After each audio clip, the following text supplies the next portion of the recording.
Hey guys, tonight we're cracking open a classic bedtime fairy tale. Except this time we're tossing out the fairy tale part. Picture it, a knight in gleaming armor, sword at his hip, visor down, galloping across a green field like a chrome-plated action figure. You know the image, shiny, stiff, and somehow squeaky clean despite all the mud and murder going on around him. But here's the truth. If you were dropped into a real medieval battlefield right now, strapped into what knights actually wore, you probably wouldn't survive 5 minutes. And not just because of the enemy. You might trip over your sabatons, suffocate in your helmet, or melt into a puddle of exhausted regret. So, before you get comfortable, take a moment to like the video and subscribe, but only if you genuinely enjoy what I do here. And while you're at it, drop your location and local time in the comments. Let's see where and when you're drifting off from tonight. Now, dim the lights, maybe turn on a fan for that soft background hum, and let's ease into tonight's journey together. You're standing in a medieval armory, the air thick with the smell of iron filings and oil. A young squire struggles with a breastplate the size of a small oven door while his knight grumbles about shoulder pinching. It's noisy, clunky, and absolutely nothing like the movies. The truth is, most of what you think you know about knights' armor was invented much later by playwrights, painters, and occasionally very enthusiastic video game developers. The popular image of a knight stuck inside a metallic coffin, helpless to move or mount his horse. That was mostly 19th century theater, not 14th century warfare. Real knights weren't statues in tin. They were athletes in custom-fitted exoskeletons, iron shells designed to move with the body, not against it. These suits weren't mass-produced in some generic armor factory. They were handcrafted masterpieces, molded to a specific warrior's measurements like the world's most intimidating three-piece suit. But still, don't get too romantic. Armor didn't make you invincible. Sure, a good suit of plate armor could turn aside a sword, even a longbow in some cases, but it came with trade-offs. Weight, heat, limited vision. Wearing full armor was less like being Superman and more like being a determined, sweaty turtle in a high-stakes death match. And yes, some myths are stubborn. One of the most persistent, that knights had to be lifted onto horses with cranes because their armor was too heavy. Sounds dramatic, right? But the math and some hilarious reenactments say otherwise. A full suit of armor weighed about 45 to 65 pounds, distributed all over the body. Compare that to modern soldiers carrying 80-plus pounds of gear and still managing to run, crawl, and, yes, climb into vehicles without mechanical help. There are actual accounts of knights vaulting into their saddles or even running obstacle courses in armor. One famous 15th century German fencing manual includes illustrations of armored guys doing cartwheels. Sure, they weren't doing ballet in there, but neither were they frozen statues. Even more surprising, medieval sources poke fun at the idea of overly heavy armor, If a knight fell and couldn't get up, it was probably less about his gear and more about bad luck, awkward terrain, or, you know, getting stabbed. The armor itself was rarely the villain. Still, historians argue whether late-period ceremonial armors were ever truly practical. Some of those ornate parade suits, gilded and encrusted with details, might have looked better on a mannequin than a battlefield. But for the working knight, function beat form every time. Let's not forget the armor arms race. As weapons got better, so did armor. First mail, then plate. Swords shifted from slashing to thrusting to find weak spots. Maces and warhammers became popular because, let's be real, blunt trauma laughs in the face of metal. And so began a centuries-long push and pull. Stronger steel, nastier weapons, cleverer countermeasures. You weren't just dressing for battle. You were constantly evolving your second skin to stay alive. Of course, none of this mattered if you couldn't afford armor. A full suit could cost as much as a small house. So knights with money got the best. Lesser soldiers got hand-me-downs, mismatched bits, or just a prayer. But one thing was universal. Wearing armor was a deeply personal act. You weren't just putting on protection, you were stepping into a role, a symbol, an identity. You became the knight the moment the helmet clicked shut. And yet, that helmet was also the start of your sensory doom. You blink slowly inside your helmet. Well, you try to blink. It's dark in here, and the visor's slits are barely wider than a couple of fries laid side by side. The metal hums softly with each breath, catching and echoing the tiniest sounds you make. Your own heartbeat feels like it's bouncing off the inside of a cave. And you're sweating. A lot. Steel may look cool, but it doesn't breathe. Once you're suited up, you're effectively inside a walking oven. And medieval ovens weren't known for their ergonomic ventilation. Beneath the polished outer plates is a thick, padded layer meant to cushion blows. But it also hugs your body like a furnace that never got the memo about personal space. What people often forget is that a knight didn't just wear armor over bare skin. Underneath he wore layers, a linen shirt, sometimes hose, and always a thick quilted jacket called a gambeson. We'll talk more about that in a minute. For now, just know it's like being wrapped in your grandma's heaviest blanket, but on fire. Then comes the steel. Breastplate, backplate, pauldrons, vambraces, greaves, all interconnected like jigsaw puzzle pieces made by someone with a grudge. Each part articulates, meaning it moves with you rather than resisting you. But that doesn't mean it's easy.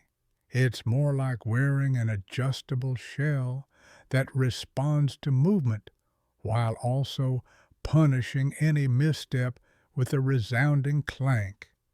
Now imagine doing all of this while riding a horse in the summer sun. You're in a tourney, or worse, an actual battle. And adrenaline is fighting dehydration for control of your soul. You're also losing about a pint of sweat per hour. And if you're lucky, your helmet's padded lining hasn't slipped down over your eyes yet. Medieval chroniclers didn't often discuss the sweat factor, probably because they were busy dying in other, more obvious ways. But Modern reenactors, they'll tell you wearing full armor under direct sun is the fastest way to discover which of your organs really values hydration. And yet, they still wore it because, for all its internal misery, armor worked. A well-made suit of plate could deflect arrows, sword strikes, even blows from a mace, though the latter would still rattle your bones like a medieval maraca. It wasn't perfect, but it was protection, and more importantly, it was status. The more polished your armor, the richer you looked. In fact, some knights paid for polishers whose only job was to make sure the armor gleamed. Not because it helped in combat. If anything, shiny metal made you an easier target, but because looking good was half the battle.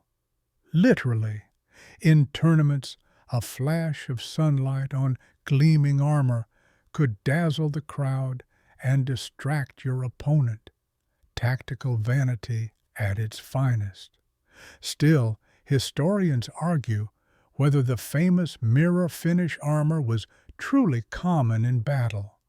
Some say it was reserved for parades and royal occasions, while others believe that even functional armor was kept as shiny as the knight's purse allowed. Either way, keeping armor clean wasn't just about pride. It also helped prevent rust, which could ruin your day and your limbs. Let's go tactile for a second. You run your gloved fingers across your breastplate.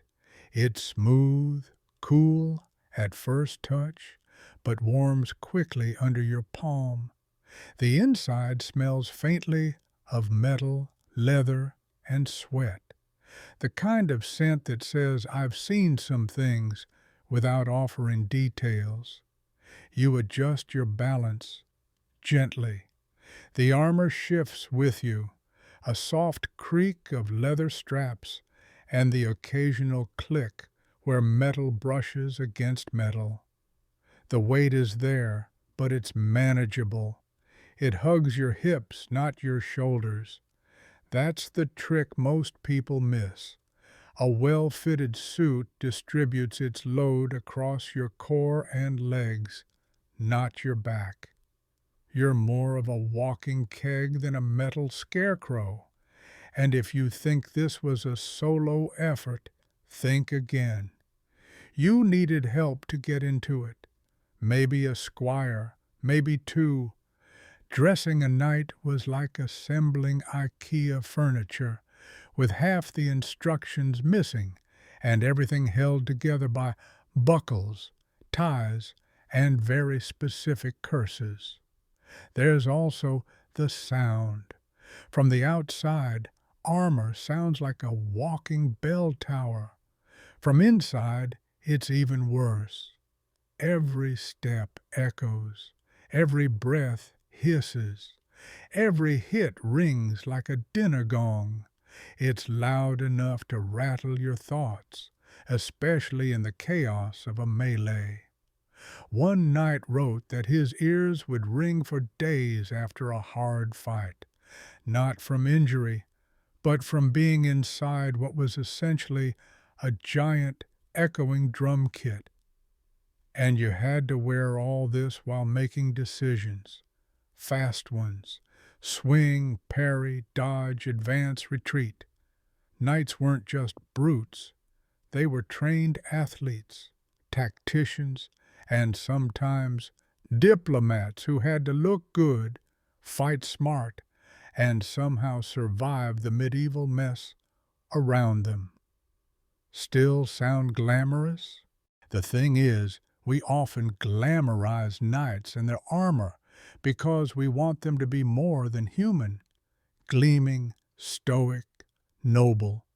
But the truth is, they were just people, sweaty, stressed-out people in very expensive metal suits, trying not to die. You peel back a layer of armor, and beneath the gleaming metal, there it is, the gambeson. It doesn't get the spotlight much, but it's the unsung MVP of medieval protection. Imagine a padded coat that's part blanket, part punching bag, and part furnace. It's not pretty. It doesn't shine. But without it, you'd bruise like an overripe plum with every blow. A gambeson was made of thickly quilted linen or wool, stitched in tight vertical or diamond patterns. Sometimes it had as many as 30 layers of fabric, all sewn together so tightly that a blade might struggle to get through. That's right, fabric that could stop weapons. Take that, polyester. It was worn right against the skin, or sometimes over a light linen shirt, if you were fancy. Some gambesons tied shut at the side or front, and others slipped over the head. All of them had one thing in common. They were bulky, sweaty, and surprisingly effective. And they weren't just a base layer. Poorer soldiers often wore a gambeson as their only protection. For some, that thick coat was the difference between walking away from a scuffle or becoming a medieval pincushion. It absorbed the shock of blunt weapons, reduced the sting of cuts, and offered a little extra padding when you hit the ground face first, which, let's be honest, happened more than most knights like to admit. It also helped prevent chafing. Steel on bare skin? No thanks. The gambeson acted like an insulating buffer between the armor and your body. Without it, a hot day in plate would cook you like a medieval brisket. Historians still argue whether every knight wore a full gambeson under their plate. Some accounts suggest lighter alternatives for better mobility, especially in tournaments. Others insist the full fat quilt was non-negotiable. What we do know is that if you skipped it entirely, you were in for a very painful afternoon. There were even special types of gambesons, some embedded with chainmail rings for extra reinforcement. Others were designed to work with partial armor sets, like just a breastplate or just vambraces.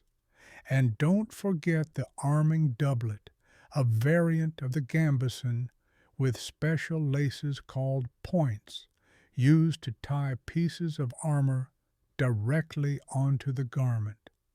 Like a medieval tactical vest, if the vest also made you sweat like you were climbing a volcano in wool pajamas. Of course, all this layering came at a cost. Movement. Try swinging a sword while bundled up like a quilt-wrapped burrito. That's why knights trained in full kit. They had to. Swordsmanship wasn't just about technique. It was about understanding how your own armor worked with or against you. A badly tailored gambeson could restrict your shoulder rotation, make you tire faster, or bunch up under your helmet. Ever fought someone while constantly adjusting your collar? Not ideal. Let's zoom out for a moment. You're in a field tent. The light filters through the fabric in soft gold sheets. Your squire holds up your gambeson. It looks innocent enough until you try to put it on. It resists. It sags. It clings to your arms halfway through, like a toddler who doesn't want to go to school. Then comes the armor. Piece by piece, It goes over the gambeson, the breastplate locking down with a thunk, the spaulders sliding into place, your arms suddenly feeling twice their normal size. You breathe deeply, but not too deeply, or the fabric under your ribs will remind you who's boss. And yet, once everything's in place, you feel solid, like a one-man tank wrapped in wool. There's a strange comfort in it. You're insulated, cushioned, protected. You can still move, even if it's more of a controlled lumber than a graceful glide. The gambeson doesn't make you nimble, but it gives you the confidence to take a hit, and that counts for more than you'd think. Modern reenactors sometimes compare wearing a gambeson under armor to donning a thick hoodie under a leather jacket and then running laps, hot, heavy, and oddly empowering. There's a kind of hug to it, a warm, restrictive hug that smells like horse sweat and linseed oil. And of course, they got gross. Imagine marching for miles, fighting battles, and never properly washing your quilted undershirt. Yeah, you can guess the state of most gambesons after a few weeks in campaign. Crusty, stiff, potentially sentient. Still, there's no denying its place in the nightly toolkit. Without it, armor would have been a rattle-trap disaster. With it, you became a walking fortress, itchy, sweltering, and a little smelly, but very hard to kill. And once the gambeson was on, it was time for the real fun, testing just how far you could actually move in this whole get-up. You stretch your arms overhead. The armor shifts, groaning softly like an old ship. Then, without warning, you squat. Deep. No cracking metal, no tragic tipping, just a fully armored human doing what they're not supposed to be able to do. Here's the great medieval secret nobody tells you. Yes, you could move in armor. And not just move. Run, pivot, roll, climb, even leap. If your suit was well made and fitted properly, and you weren't an absolute couch potato, you could do things that would make Hollywood fight choreographers blush. The idea that knights waddled into battle like penguins in tin suits is a myth born centuries after the fact. Victorian museum mannequins, early costuming errors, and modern stage armor, often bulky and ill-fitting, helped fuel this idea. But surviving suits of real plate armor tell a different story. Articulated joints, flexible rivets, floating segments, these weren't accidents. They were engineering marvels. Want proof? Let's talk about the tournament records. Medieval jousts were brutal, but foot combat, called melee or behoward, was often more demanding. Knights in full-plate armor swung heavy weapons, grappled, and tackled opponents without missing a beat. In fact, some contests involved running at each other with padded swords, then wrestling each other to the ground in what was essentially a steel UFC match. And yes, somersaults. There's a famous suit of armor from the late 15th century made for Duke Sigismund of Tyrol. It's surprisingly slim, well articulated, and weighs just under 50 pounds. That's less than the average hiking backpack. In tests by historians and trained stunt fighters, suits like his allowed for cartwheels, push-ups, and yes, backflips. Not exactly graceful, but still wildly agile. Historians still argue whether your average battlefield knight could or would do a somersault in armor. Was it practical? Probably not. Was it possible? Absolutely. Just don't try it downhill. Modern reenactors have tested it too. Trained volunteers in replica armor routinely run obstacle courses, climb stairs, and even vault onto horses unaided. One viral video showed a fully armored man climbing a ladder faster than most people manage in sneakers. Turns out, medieval knights weren't just strong. They were conditioned like Olympic decathletes. Of course, it wasn't effortless. Armor wore you down. Fighting in it for hours? Brutal. Imagine swinging a long sword while wearing a weighted vest and sauna suit. You'd burn calories fast. Knights often trained for endurance, not just strength. They had to. On the battlefield, survival meant staying on your feet longer than your opponent. And here's a quirky tidbit. Some knights practiced armored yoga routines. Okay, not actual yoga, but they did engage in daily flexibility drills and strength-building exercises. Manuscripts from fighting schools like those of Johannes Lichtenauer in Germany include bizarre-looking diagrams of armored men doing deep lunges, contortions, and balance work. Medieval stretching, very real, very sweaty. Now picture this. You're inside the armor, approaching a stone wall. Behind you, arrows. Ahead, a ladder. You grab it and begin to climb. Your hands find the rungs. Your feet follow. Slowly, rhythmically, up you go. The armor shifts with you, not against you. The breastplate allows for shoulder lift. The falds, those flared skirt plates, open slightly at the hips. Your knees bend. Your boots grip. You reach the top. Then you jump.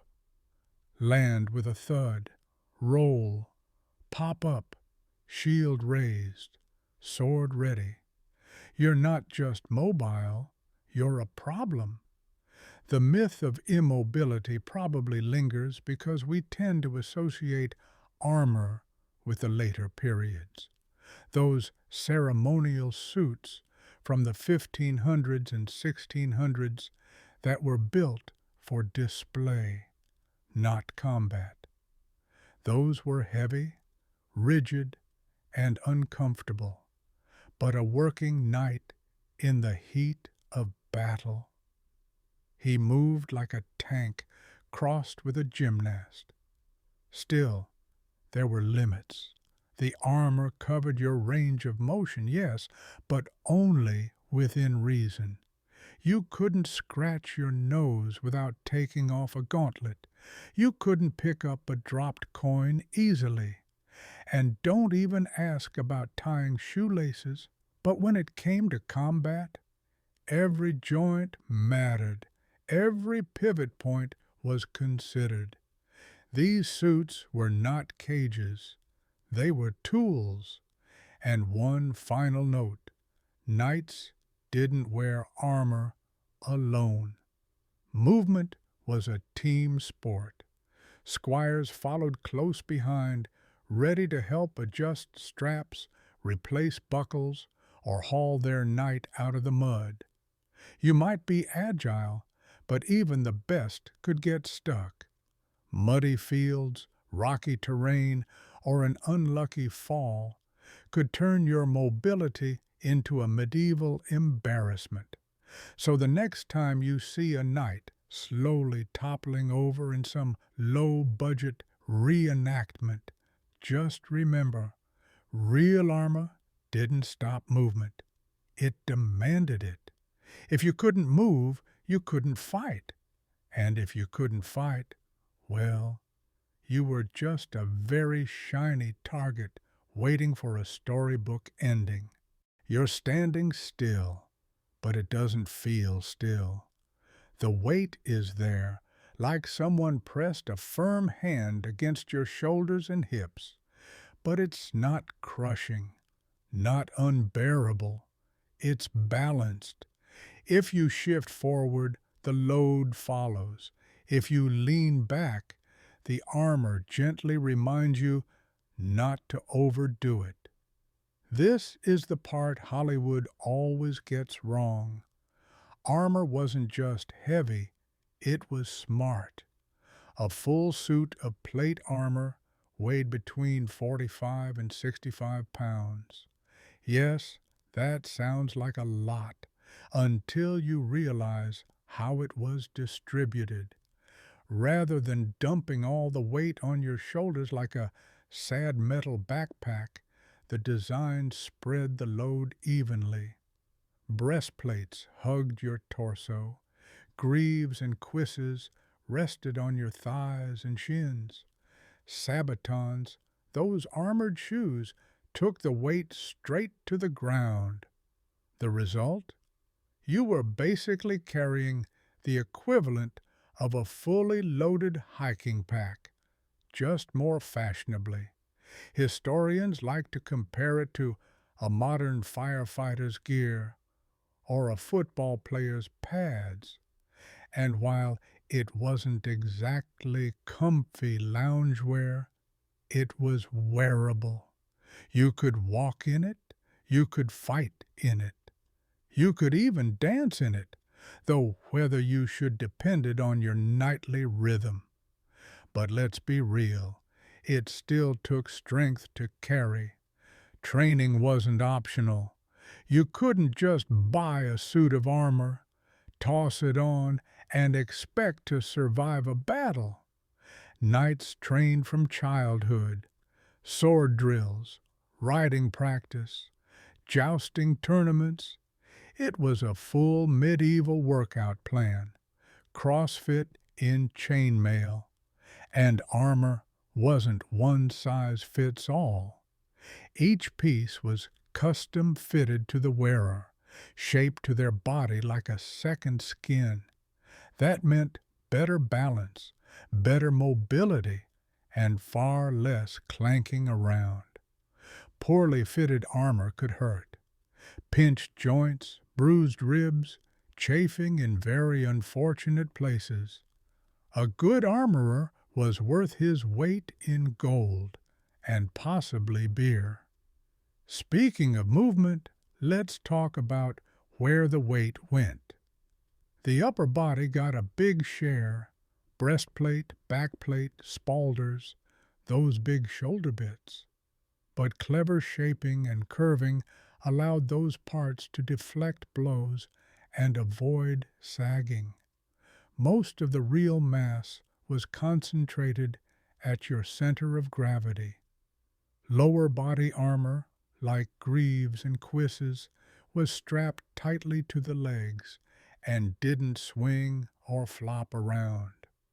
Articulated joints at knees and elbows allowed you to bend, twist, and pivot without jamming. It was like medieval mech suit ergonomics. There's a famous test done with replica armor based on 15th century designs. A trained martial artist was asked to perform a range of movements, climbing stairs, sprinting, falling, and recovering, even leaping into a saddle. He did all of it, winded but uninjured.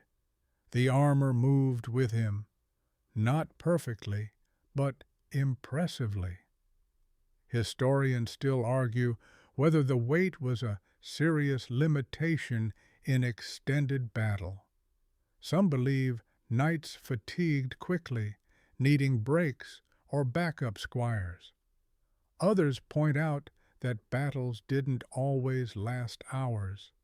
It was about sudden charges, bursts of fighting, and then regrouping. So endurance may have mattered less than explosiveness. Now here's a quirky one. Many suits had a built-in tilt. The breastplate curved not just for protection, but to shift weight slightly forward, making it easier to fight in an aggressive stance. That's right. Your armor had posture preferences.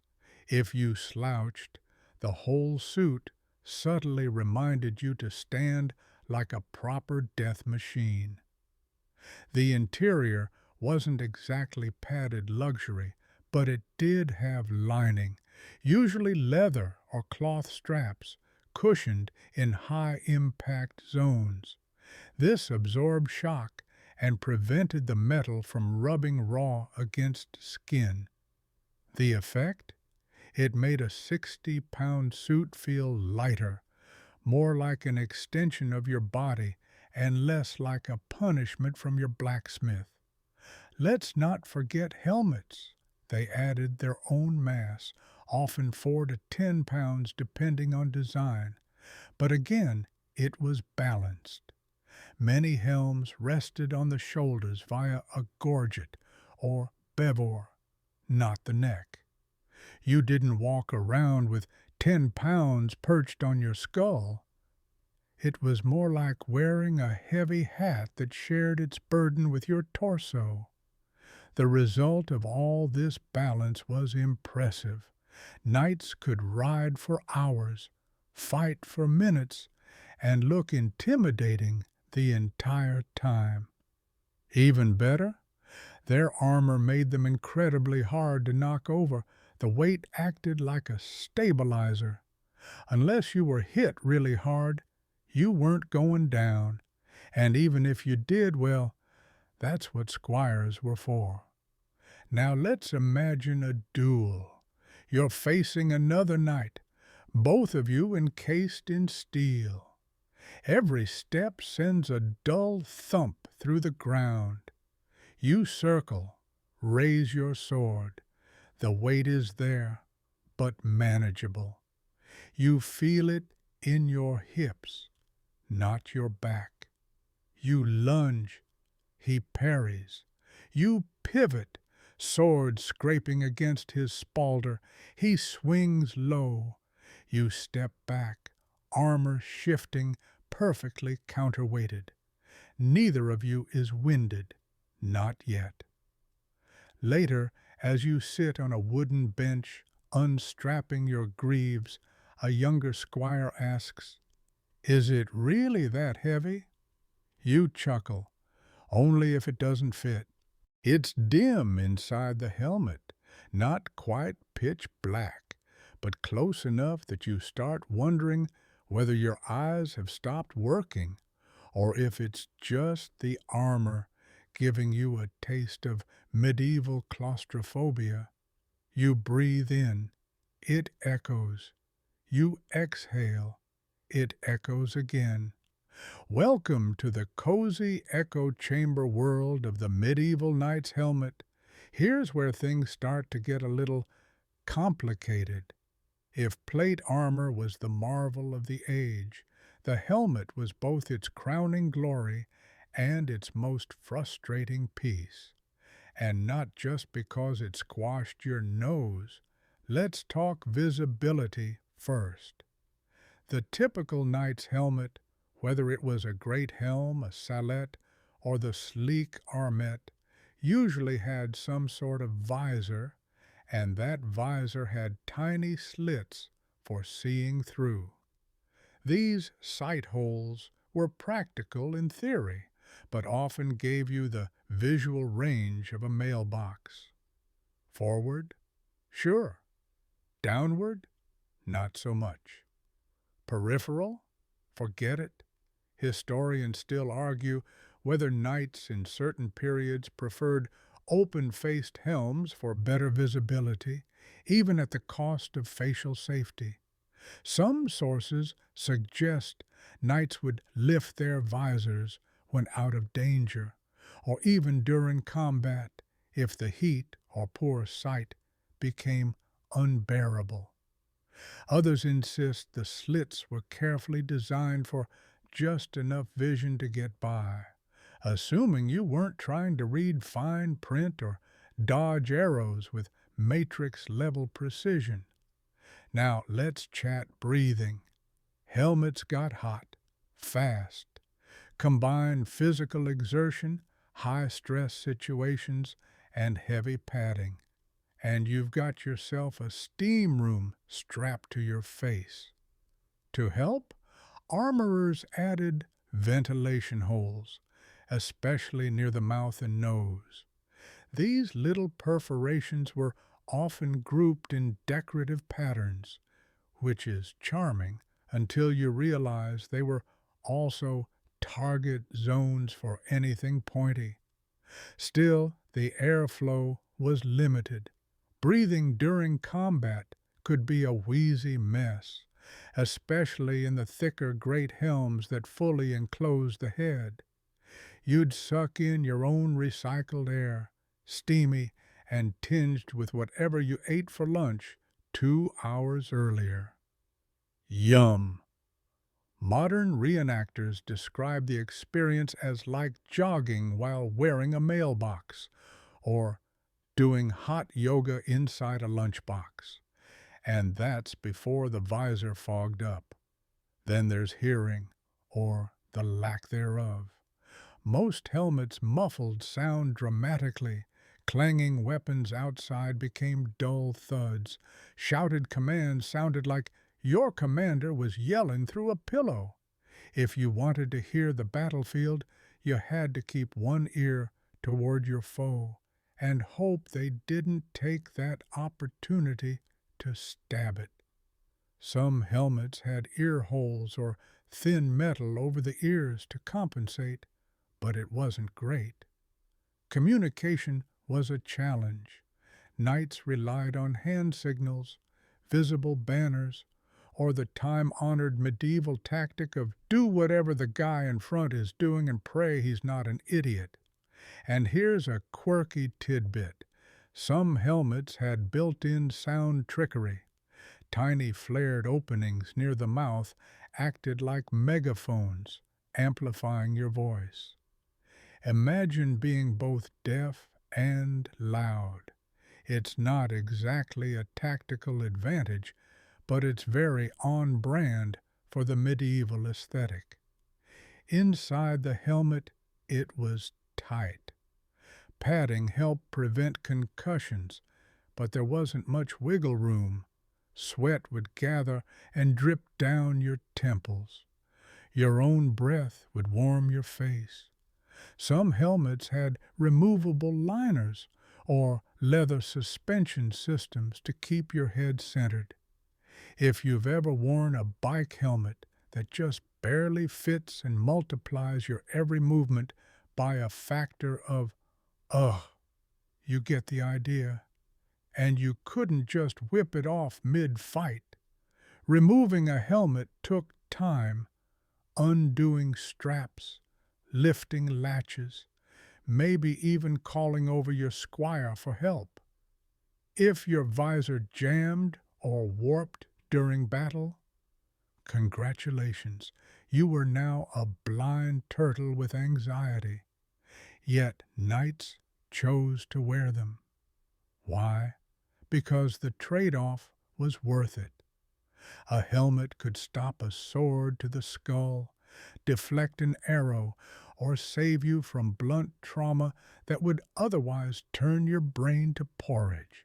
In fact, many helmets were intentionally rounded or fluted to deflect blows away from the center line. Medieval physics, baby. And helmets weren't just functional, they were status symbols. Elaborate crests, gilded visors, and feathered plumes weren't just for fashion. They told the world who you were, what house you came from, and possibly how many dragons you'd allegedly slain. Some even had grotesque faces molded onto them, snarling beasts, exaggerated noses, bulging eyes. It was battlefield intimidation mixed with full-on medieval cosplay. Still, historians debate whether decorative helms were actually worn in combat or just used for tournaments and parades. Some say they'd be too distracting or structurally compromised. Others argue knights were willing to risk a bit of flair if it made their enemies hesitate. After all, who wouldn't pause before fighting a guy whose helmet looks like a snarling lion with gold teeth? So, you're back inside your helmet. The battle's begun. Your heart's pounding. You see movement through the narrow slit. You hear little except your breath echoing and the dull thunk of hooves. Your face is hot. Your hands are slick inside your gauntlets. You're ready. And with a loud clang, someone slams a sword against your visor. You stumble, vision blurs, your breath hitches. You can't see him anymore, but you feel the armor's shape keeping your skull in one piece. You're alive and annoyed. You swing your head toward the noise. You return the favor. Clank, creak, clatter. That's you, moving through a stone corridor like a walking chandelier with attitude. Every step is a mini percussion solo. Your armor speaks before you do, announcing your presence, whether you want it to or not.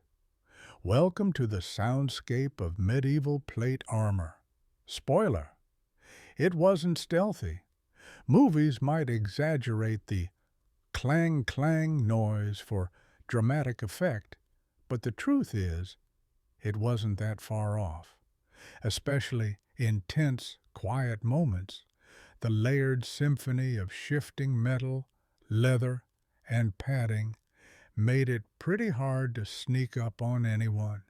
You were basically a mobile wind chime, just heavier and far more expensive. But here's the nuance. The clatter wasn't constant. Well-made armor, tightly fitted and secured with dozens of carefully arranged straps and buckles, didn't swing loosely. If everything was properly cinched, movement was more of a muffled creak than a full-on metal breakdown. Think suit of armor doing yoga in the next room instead of trash can rolling down a hill. Still, the moment things got fast, running, striking, falling, oh boy, the noise returned with enthusiasm. And if you hit the ground, that was a sonic event. Let's get inside it. You're wearing the full kit. You take a step, and your sabatons, armored boots, click against cobblestones. Your knees flex, and the cuisses and polins, thigh and knee armor, shift, scraping softly. Your arms swing. Vambraces brush against re-braces. A thud from your gauntlet as it taps your hip plate. The helmet rattles faintly when you turn your head too fast. It's not deafening, but it's constant. You hear yourself, and not in a poetic, self-reflective way. It's like wearing a metal echo chamber. That's one of the quirks knights had to adjust to. Living with their own sound. Inside the helmet, everything amplified. Your breath, your heartbeat, the rubbing of armor plates, the thuds of enemy weapons striking your shield or breastplate. It wasn't just noise. It was a full-body sound bath with no volume control. Reenactors today describe the experience as bizarrely immersive. You don't just hear the armor, you feel it vibrate with every impact, and after a while it becomes its own form of communication. A sudden clang behind you, someone's moving too fast, a stuttering shuffle, that guy's exhausted, an explosive crash. Uh-oh, someone fell over. And now for a weird one. Some nights actually embraced the noise. Not only was it unavoidable, but it also created a kind of psychological warfare. Imagine facing down a wall of advancing nights, each one echoing and rattling like an oncoming metal avalanche. You'd hear them before you saw them. Your nerves might already be shot before they even raised a sword. Historians still argue whether knights ever used their noise intentionally, as in marching in sync to create a deafening metallic rhythm. There's little direct evidence, but the possibility is delightful. A coordinated stomp of dread, like an armored drum line of doom. Of course, not all sounds were intimidating. Armor had its awkward moments too. Picture this: a knight in full plate trying to sit down quickly. The armor creaks, something snags, and then bonk. He bumps into the bench, misses, and ends up half sitting, half sprawled, one leg in the air. The resulting metal-on-wood clunk could shake a whole campfire circle. Dignity? Optional. Then there was the issue of silence, or the lack of it. If you wanted to sneak into enemy territory or set up an ambush, you weren't sending the guys in plate. That's what archers and scouts were for. The knight's job was to smash things gloriously, not tiptoe. Still, that didn't stop some from trying. Chroniclers record stories of knights creeping through forests before dawn, hoping to catch their enemies off guard. Whether they actually succeeded is questionable. Most likely, their armor announced them halfway through the woods, and anyone still sleeping didn't deserve to win that battle anyway. There's also the after sound, the one no one writes about, but everyone experienced, the sigh of relief when the armor came off. Straps loosened, buckles popped, pieces dropped onto benches with exhausted thunks. Your body, free from pressure, emitted its own creaky symphony of cracks and groans. You'd hear your own knees again for the first time in hours. And then the sound of a tankard hitting a table, loud laughter, maybe the clatter of a squire tripping over your discarded greaves. But the best sound? Nothing. Just the quiet hum of the fire, the faint breeze, the soft rustle of gambeson sleeves drying in the breeze, because even the noisiest night needed a moment of stillness before suiting up again. So yes, armor clanked, it creaked, it announced your presence, but it also whispered that you were ready, that you were shielded, shined, and entirely too heavy to take lightly. Next up, let's look at what it actually took to get all that armor on in the first place, and why knights never went anywhere without their trusty sidekick, the squire. You're standing in your linen undershirt barefoot, arms outstretched like a very tired scarecrow.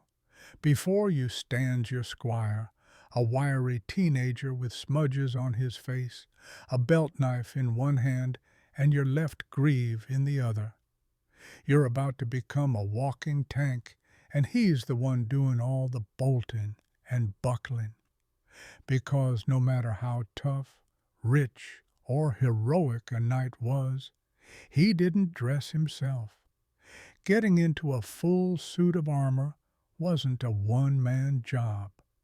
It was a coordinated ritual, part dance, part construction project.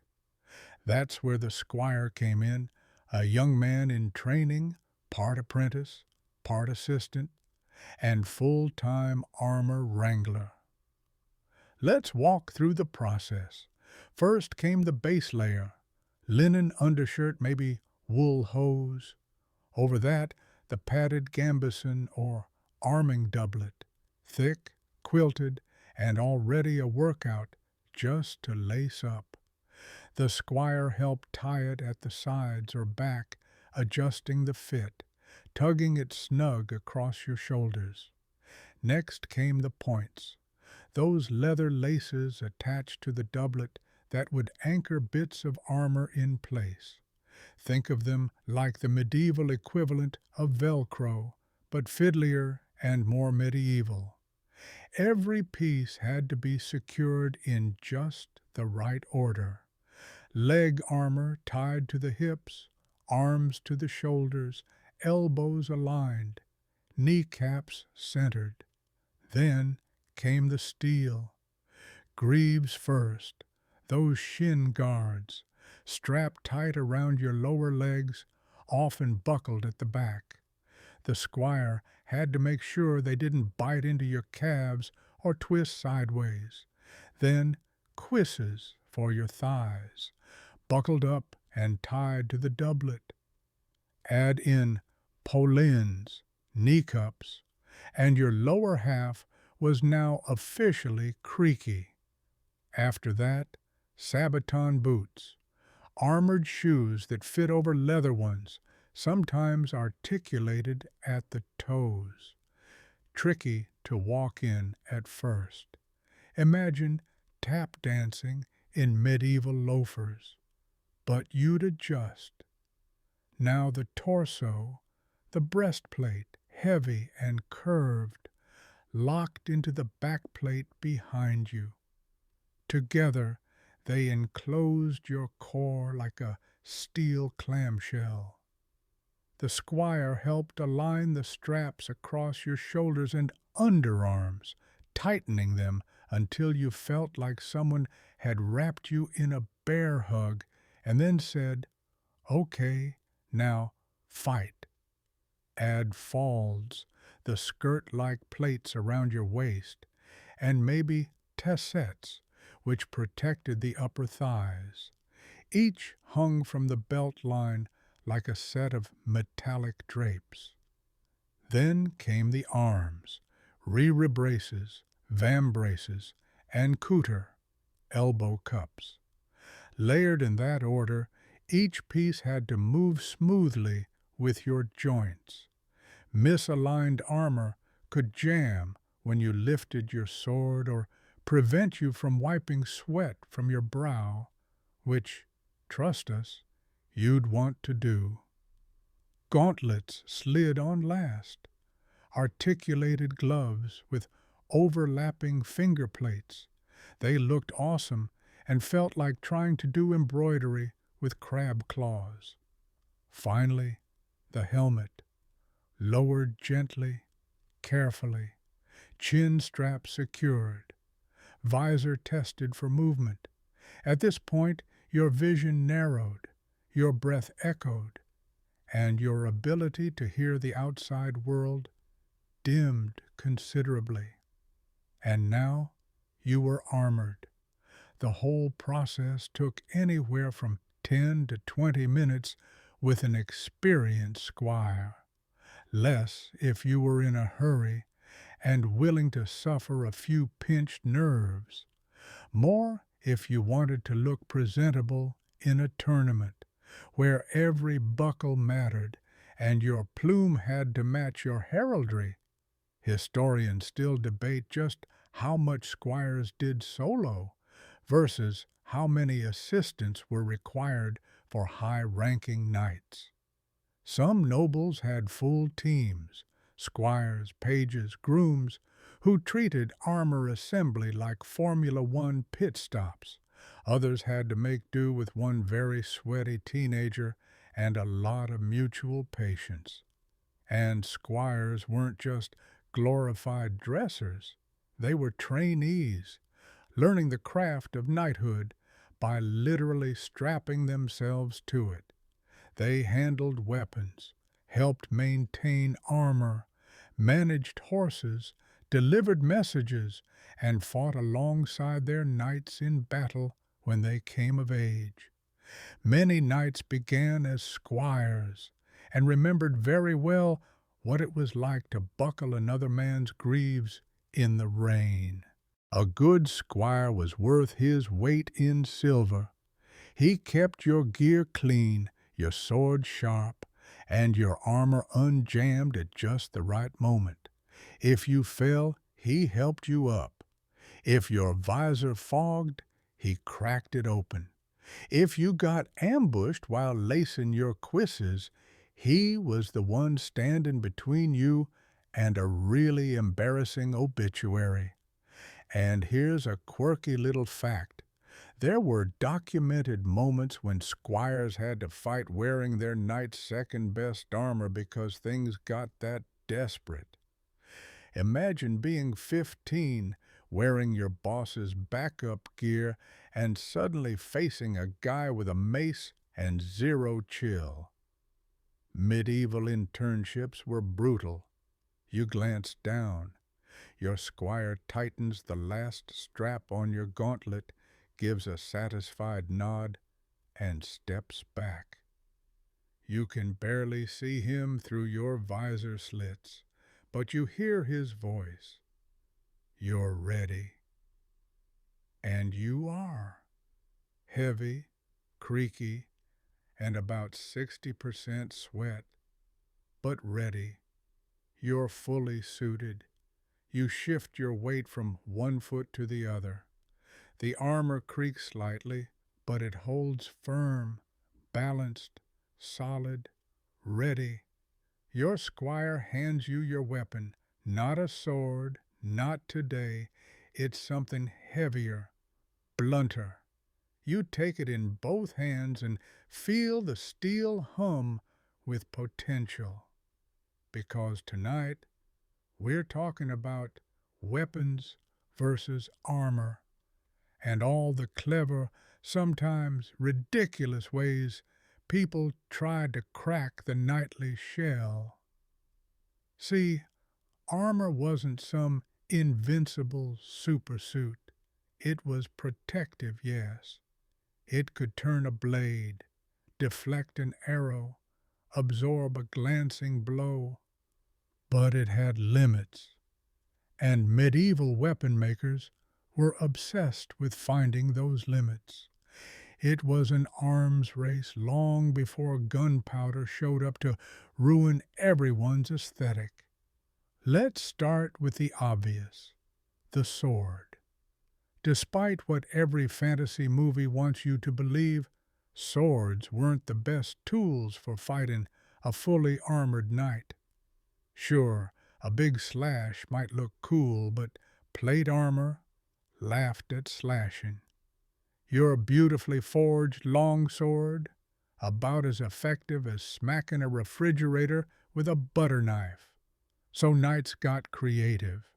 They used the sword's tip for thrusting into gaps, armpits, neck, behind the knees, under the helmet.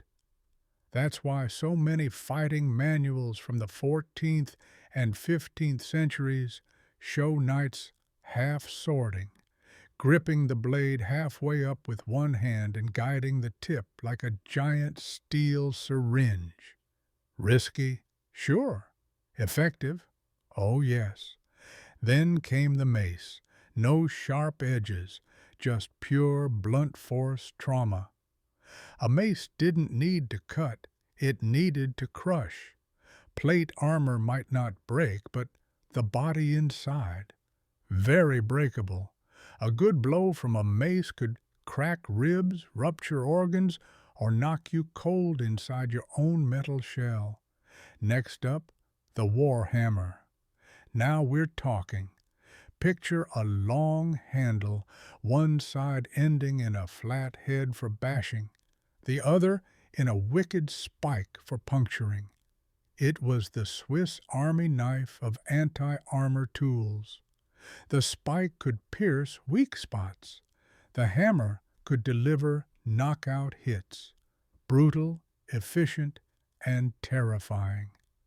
Historians still argue whether spikes actually punched through plate or just forced it inward, crushing the surface beneath. Either way, you didn't want to be on the receiving end. Armor might save your life, but you'd still end up with a bruise the size of a dinner plate and the texture of regret. Now for the most theatrical of the bunch, the pole axe. Long handle, axe head on one side, hammer on the other, with a nasty spike on top. It was designed specifically for armored combat. Knights used it to hook, trip, bash, and stab. A favorite in tournaments and duels, where style points apparently mattered as much as survival. Let's not forget the dagger, the rondelle, to be precise. Small, pointed, and perfect for finding those armor gaps we mentioned earlier. If things got up close and personal, read, rolling on the ground in a sweaty grapple, that little blade could end things fast. A dagger to the visor slit or the base of the skull was a very undignified way to go out, but it happened. There's a manuscript from 15th century Germany that shows armored knights wrestling each other to the ground just to get a clean dagger stab into a gap. These fights were messy, personal, and full of grunting, groaning, and very undignified rolling around in plate. You weren't always a majestic battlefield hero. Sometimes you were just a guy trying to stab someone in the armpit. Now, here's a quirky tidbit. Knights sometimes carried hammers disguised as walking sticks. Imagine strolling into a diplomatic meeting, casually leaning on what looks like a staff, only to swing it into someone's helm mid-negotiation. Medieval politics were spicy. And then there were pole arms, halberds, glaives, and bills, weapons designed to keep knights at bay. A peasant with a halberd could jab from a safe distance and with luck and timing take down someone in armor. That's right, armor didn't make you invincible. A smart opponent with a long stick and poor hygiene could still wreck your week. Let's zoom into the sensory details again. You're in a duel. You raise your poleaxe. Your opponent mirrors you. The first swing glances off your pauldron with a bone-rattling clang. You counter, aiming low. He blocks. You twist the weapon, hooking it behind his leg. You pull. He stumbles. Now you're close. You draw your rondelle dagger. The point gleams. You aim for the gap beneath his arm, right where armor meets gambeson. A perfect, terrifying little triangle of flesh. This was the dance of knight-on-knight combat. Less flowing swordplay, more tactical grappling in very expensive pajamas. Blunt force met steel, precision met padding, and somewhere in the middle, survival. It wasn't elegant, it wasn't noble, it was practical. Because while armor changed warfare, it didn't end the danger. It just changed the way people died. So you've got your armor, you've got your weapons, you've even got your trusty squire to lace up the tricky bits and hand you your stabbing gear with enthusiasm. But now comes the real test, the one knights trained for, bragged about, and occasionally cried through. Tournament combat. Let's be clear, tournaments weren't just practice fights. They were full-on, bone-rattling, crowd-cheering spectacles, and at their core, they tested exactly how much punishment a knight and his armor could take before one of them folded like a badly rolled tent. You step into the field, sunlight catching the polished surface of your breastplate. The noise of the crowd hums around you, muffled inside your helmet. Opposite you, another knight in full plate raises his weapon, a blunted lance designed not to kill, but definitely to ruin your week. Let the joust begin. The joust was the centerpiece of many medieval tournaments, two mounted knights charging at each other with lances, aiming to strike shields, helms, or torsos while staying firmly in the saddle. If you unseated your opponent, you won. If you broke your lance in a glorious explosion of splinters, even better. If you fell off your horse and bounced once or twice before stopping, well, at least the crowd loved it. But here's the twist. Jousting armor was often different from battlefield armor. It was heavier, more reinforced. Some suits even had specially shaped breastplates with a curved ridge, called a grand garde, to deflect incoming lances. Others had solid one-piece helmets with tiny air holes and vision slits. Good for safety, terrible for breathing. Historians still argue whether all jousting armor was this extreme, or just the fancy stuff worn by nobles in prestige tournaments. Either way, it wasn't exactly practical for walking around. Many jousting suits were so heavy that knights had to be lifted onto their horses with cranes. Yes, actual medieval cranes, wooden pulley systems manned by extremely polite but judgmental assistants.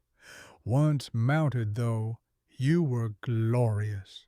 You gleamed. You thundered down the tilt barrier with all the subtlety of a runaway cathedral bell. Your opponent approached. Lances struck. Something shattered. Maybe it was wood. Maybe it was your ego. Still, the tournament wasn't just about jousting. There was also the melee, a chaotic team-based brawl where groups of knights fought on foot or horseback, often with blunted weapons but very real bruises. Picture a rugby match where everyone's carrying axes and nobody really knows what the rules are. These could last for hours and occasionally got so out of hand that deaths weren't unheard of. Nothing says sport like someone needing a priest instead of a referee. And there were duels, one-on-one fights, often with poleaxes or swords, fought under strict rules and watched by an extremely rowdy audience.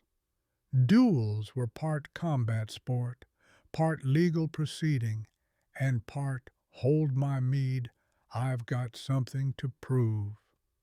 They were also the ultimate test of armor design. Knights would try to exploit the gaps, a dagger to the armpit, a hammer to the groin, a poleaxe hook behind the knee. Armor protected you, yes, but only if you moved well and didn't panic when someone came at you swinging like a blacksmith chasing a thief. A quirky tournament detail. Some knights actually named their armor sets, like pets, or ships, or emotional support steel. The names were dramatic, of course, things like Loyal Wrath or The Silver Wall. One surviving suit even had etched prayers along the inside, as if whispering, "Please don't let me die in front of my crush." And let's not forget the fashion. Tournament armor wasn't just about protection. It was also a walking billboard for your family, your wealth, and your willingness to be a little bit extra.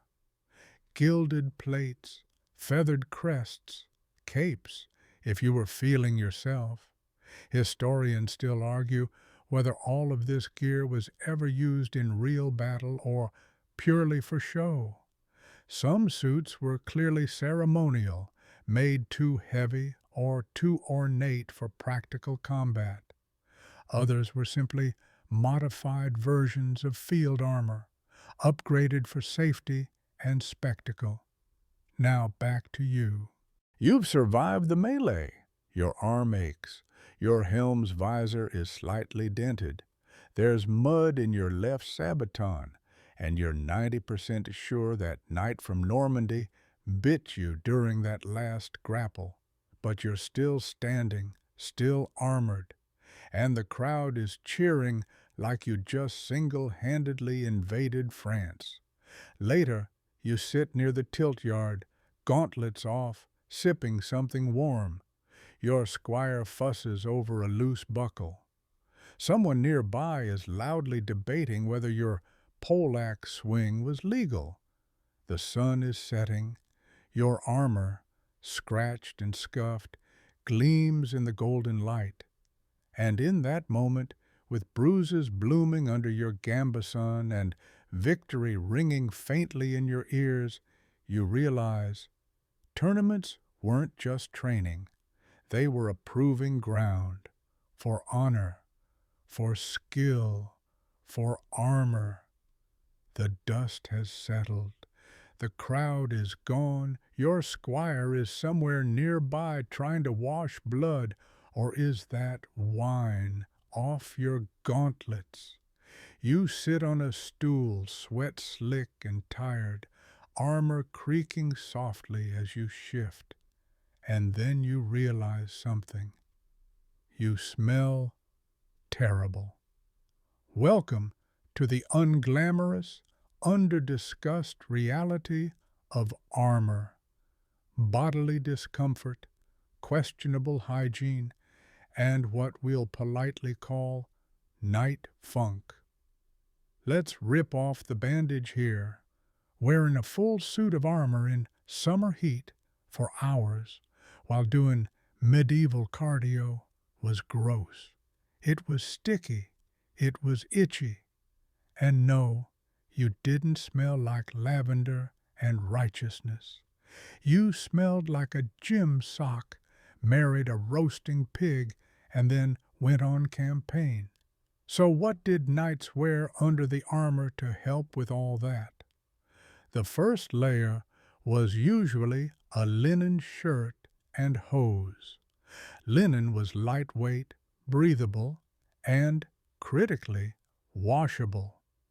On top of that, knights wore a padded gambeson or an arming doublet, thick, quilted fabric designed to absorb impacts and keep the metal from chafing.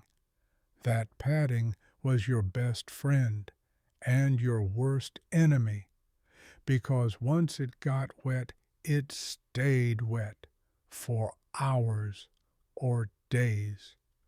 And here's where the real medieval magic happened. sweat, gallons of it. The padding would soak it up, along with mud, rain, and the occasional spilled stew. After a long day of battle or tournament, your gambeson could weigh double what it did that morning, like a weighted blanket soaked in regret. Knights didn't have access to body wash, deodorant, or synthetic moisture-wicking gear. So over time, the inside of that armor became a hot box of bacteria. Some accounts describe the arming garments becoming stiff, crusted, even moldy after extended campaigns. Historians still argue whether knights had backup arming clothes to swap out between battles, or just toughed it out like medieval gym bros. Evidence suggests both. Wealthier knights likely had spares. Poorer ones, let's just say no one was inviting them to banquets after the battle. And now for the weird but true tidbit. Some knights reportedly sewed herbs into their arming garments to help mask the odor. Lavender, sage, rosemary, whatever was handy and didn't attract bees. Basically, you turned yourself into a fighting tea bag and hoped no one noticed you smelled like a damp garden. But it wasn't just smell. Armor also caused rubbing and bruising. Even well-fitted plate had pressure points, usually around the shoulders, inner elbows, thighs, and ankles. Extended wear could leave red welts, pinched skin, or numb limbs. And if a strap came loose or shifted during a fight, hello, medieval Charlie horse. There's a reason knights didn't wear armor all day. They suited up for battle, tournaments, or public appearances. The rest of the time they lounged in padded undertunics, often shirtless beneath their mail of breastplates, trying not to pass out from heat exhaustion. Let's talk about going to the bathroom. Yep, knights had to deal with that too. In the middle of battle, you held it, or you didn't. There are no glamorous ways to relieve yourself while encased in 60 pounds of segmented steel.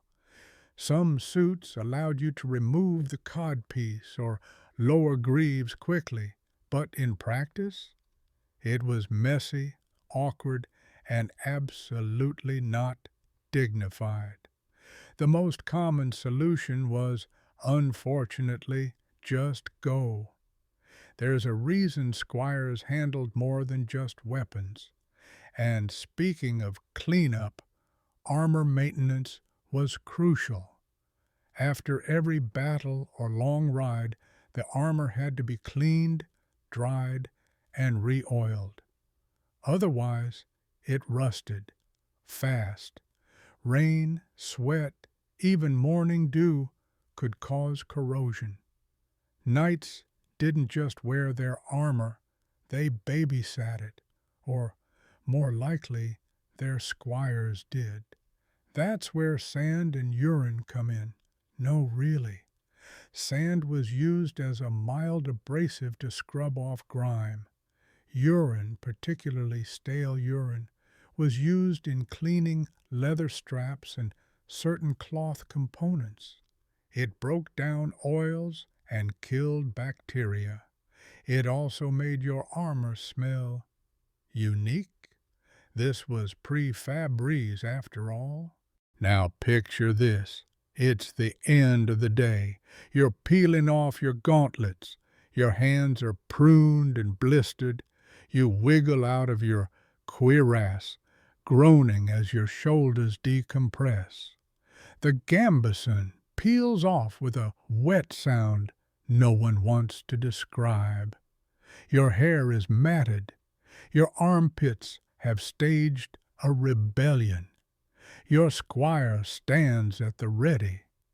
He's holding a damp cloth and trying to breathe through his mouth. And all you can think is, I'm going to do this again tomorrow. Because despite the stench, the bruises, the stuck buckles, and the eternal swampy socks, you'd wear it all again. The armor wasn't just protection, it was identity.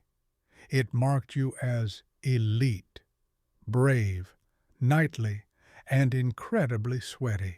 You're finally clean. Well, clean-ish. You've wiped off the worst of the grime, aired out your gambeson, and maybe dumped a whole bucket of water over your head just to feel vaguely human again. Your armor's hanging nearby, drying in the breeze, glinting faintly in the firelight. Now it's time for the part nobody ever talks about, repairing the damage. Because armor didn't just shrug off battle forever. After a single fight, your suit might be dented, cracked, pierced, or just plain tired. And fixing it wasn't as easy as snapping your fingers and saying, "Blacksmith, do your thing." It was labor-intensive, expensive, and absolutely essential. Let's start with the most common issue, dents. Despite what modern movies suggest, a sword didn't usually cleave through plate armor like butter. What it did do, though, was leave a mark, a flattened spot on the breastplate, a buckle in your vambrace, or a ripple in your helmet that made your vision slightly more diagonal than usual. These dents had to be hammered out by a skilled armorer using a rounded anvil and specialized tools. Too much force, and you weakened the metal. Too little, and the deformity stayed, messing with the armor's weight distribution and fit. And if the dent happened near an articulation point, like the elbow or knee, oh boy, that could jam the whole joint. Historians still argue whether knights traveled with personal armorers during extended campaigns. Some sources suggest noble houses did, basically a mobile pit crew, while others think squires and campsmiths just did the best they could between battles, often improvising with whatever tools and expertise they had on hand. Either way, repairing armor was a team sport. Then there was the nightmare scenario, pierced plate. It happened. A well-placed arrow, a lucky dagger thrust, or a hammer blow to a weak spot could pierce through or crack a segment, and once that plate was compromised, it had to be replaced or reforged, neither of which were quick fixes. In the meantime, you either went into battle with a patched hole or had to borrow someone else's armor, which rarely fit well and often smelled worse than yours. That brings us to the armor workshop, a fascinating, noisy place, full of fire, hammers, swearing, and hot metal. Armorers weren't just blacksmiths. They were engineers, sculptors, and part-time therapists for traumatized shoulder plates. Crafting a single cuirass could take weeks. Rebuilding a damaged one, days at best. Some parts, like rivets and straps, needed constant attention. They'd wear out fast from friction and movement. Loose rivets meant pieces could fall off mid-fight, not ideal when you're blocking a poleaxe. Straps, often made of leather, were the most fragile parts of the armor system. They could snap from tension, rot from moisture, or get sliced accidentally by a too zealous backswing. Here's a quirky tidbit. Some knights carried emergency repair kits, a small pouch with spare rivets, bits of leather, maybe even a few metal plates, kind of like a medieval glove box tool set, because nothing says prepared like reattaching your thigh guard mid-march with one hand and cursing in Latin with the other. The really clever armorers went one step further. They built modularity into armor. That is, pieces that could be swapped out quickly, especially shoulder and knee guards, which took the most abuse. Some even developed quick latch systems and pin locks to replace damaged sections on the fly. Think Lego for knights, but sharper and heavier. And let's not forget paint and polish. Armor was more than functional. It was a status symbol. Dents and grime might make you look like a rugged veteran, but showing up to court looking like a rusty bucket? Not ideal. Knights polished their gear obsessively. A well-buffed breastplate didn't just reflect sunlight, it reflected pride. That leads us to camouflage. Wait, what? Yes, camouflaged armor did exist in certain situations. In siege warfare or night raids, knights might cover their shiny plates with dark cloth or dull their surfaces with soot to avoid reflecting moonlight. Not exactly ninja stealth, but better than glowing like a lighthouse in hostile territory. One of the rarest but most remarkable repairs, recasting broken sections. If a piece was shattered or warped beyond help, an armorer could melt it down and recast it from the same steel, recycling medieval style. This wasn't common because it took serious equipment and resources, but for elite knights with money to burn, worth it. Now, picture this. You're standing beside your squire. Your damaged breastplate is propped up on a stump. A local armorer is hammering out a dent with slow, rhythmic strikes. Sparks fly, the metal rings. The smell of hot steel blends with campfire smoke. You rub your sore shoulder. The bruise is still fresh, but as the breastplate takes shape again, smoothed and reformed, you feel something familiar.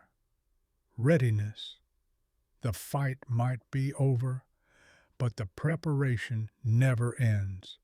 Every scar in that armor tells a story, and now it's ready for the next chapter. And maybe this time you'll remember to duck. It's the crack of dawn. The camp is quiet, except for the gentle clank of metal being strapped into place and the distant snort of war horses. You shift your shoulders inside your freshly repaired cuirass. It fits again, almost snug, almost right. And that's good, because today you march. Armor didn't just have to work in a tournament ring or during a quick battle. It had to hold up over long campaigns, week after week of marching, riding, eating, and sometimes sleeping in a portable steel oven. And this is where things get, well, uncomfortable. Start with the weight. A full suit of plate armor weighed about 45 to 60 pounds. Not unreasonable when you consider it covered your whole body. And, thanks to excellent medieval engineering, that weight was distributed evenly across the body's strongest points, the shoulders, hips, and thighs.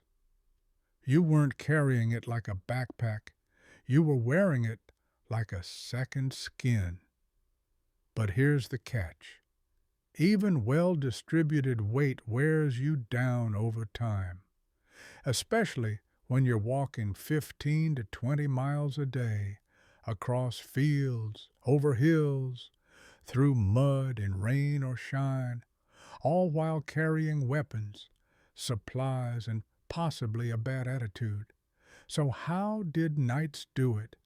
One word: layers. Knights didn't march in full armor unless battle was expected. Instead, they wore the gambeson, maybe a mail shirt over it, and packed their plate for when things got serious. That way, they didn't waste all their energy before the real action began. Still, it wasn't exactly a spa day. Mail alone weighed 20 to 30 pounds, and even without the armor, the padding underneath was thick, itchy, and prone to absorbing every bit of weather around you. Historians still argue how often knights actually rode versus walked. Some say most of their time was spent on horseback, particularly high-ranking nobles with trained war horses. Others note that terrain, road conditions, and logistics often forced dismounted travel. Horses were expensive, got tired, and sometimes ended up as soup. You walked more than you wanted to. Now let's talk sleep. Did knights sleep in their armor?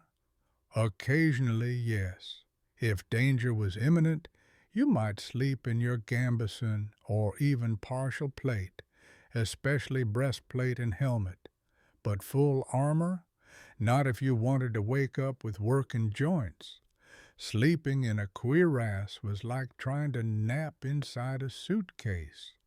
Instead, knights removed most pieces and kept them nearby, often stacked neatly with the help of squires.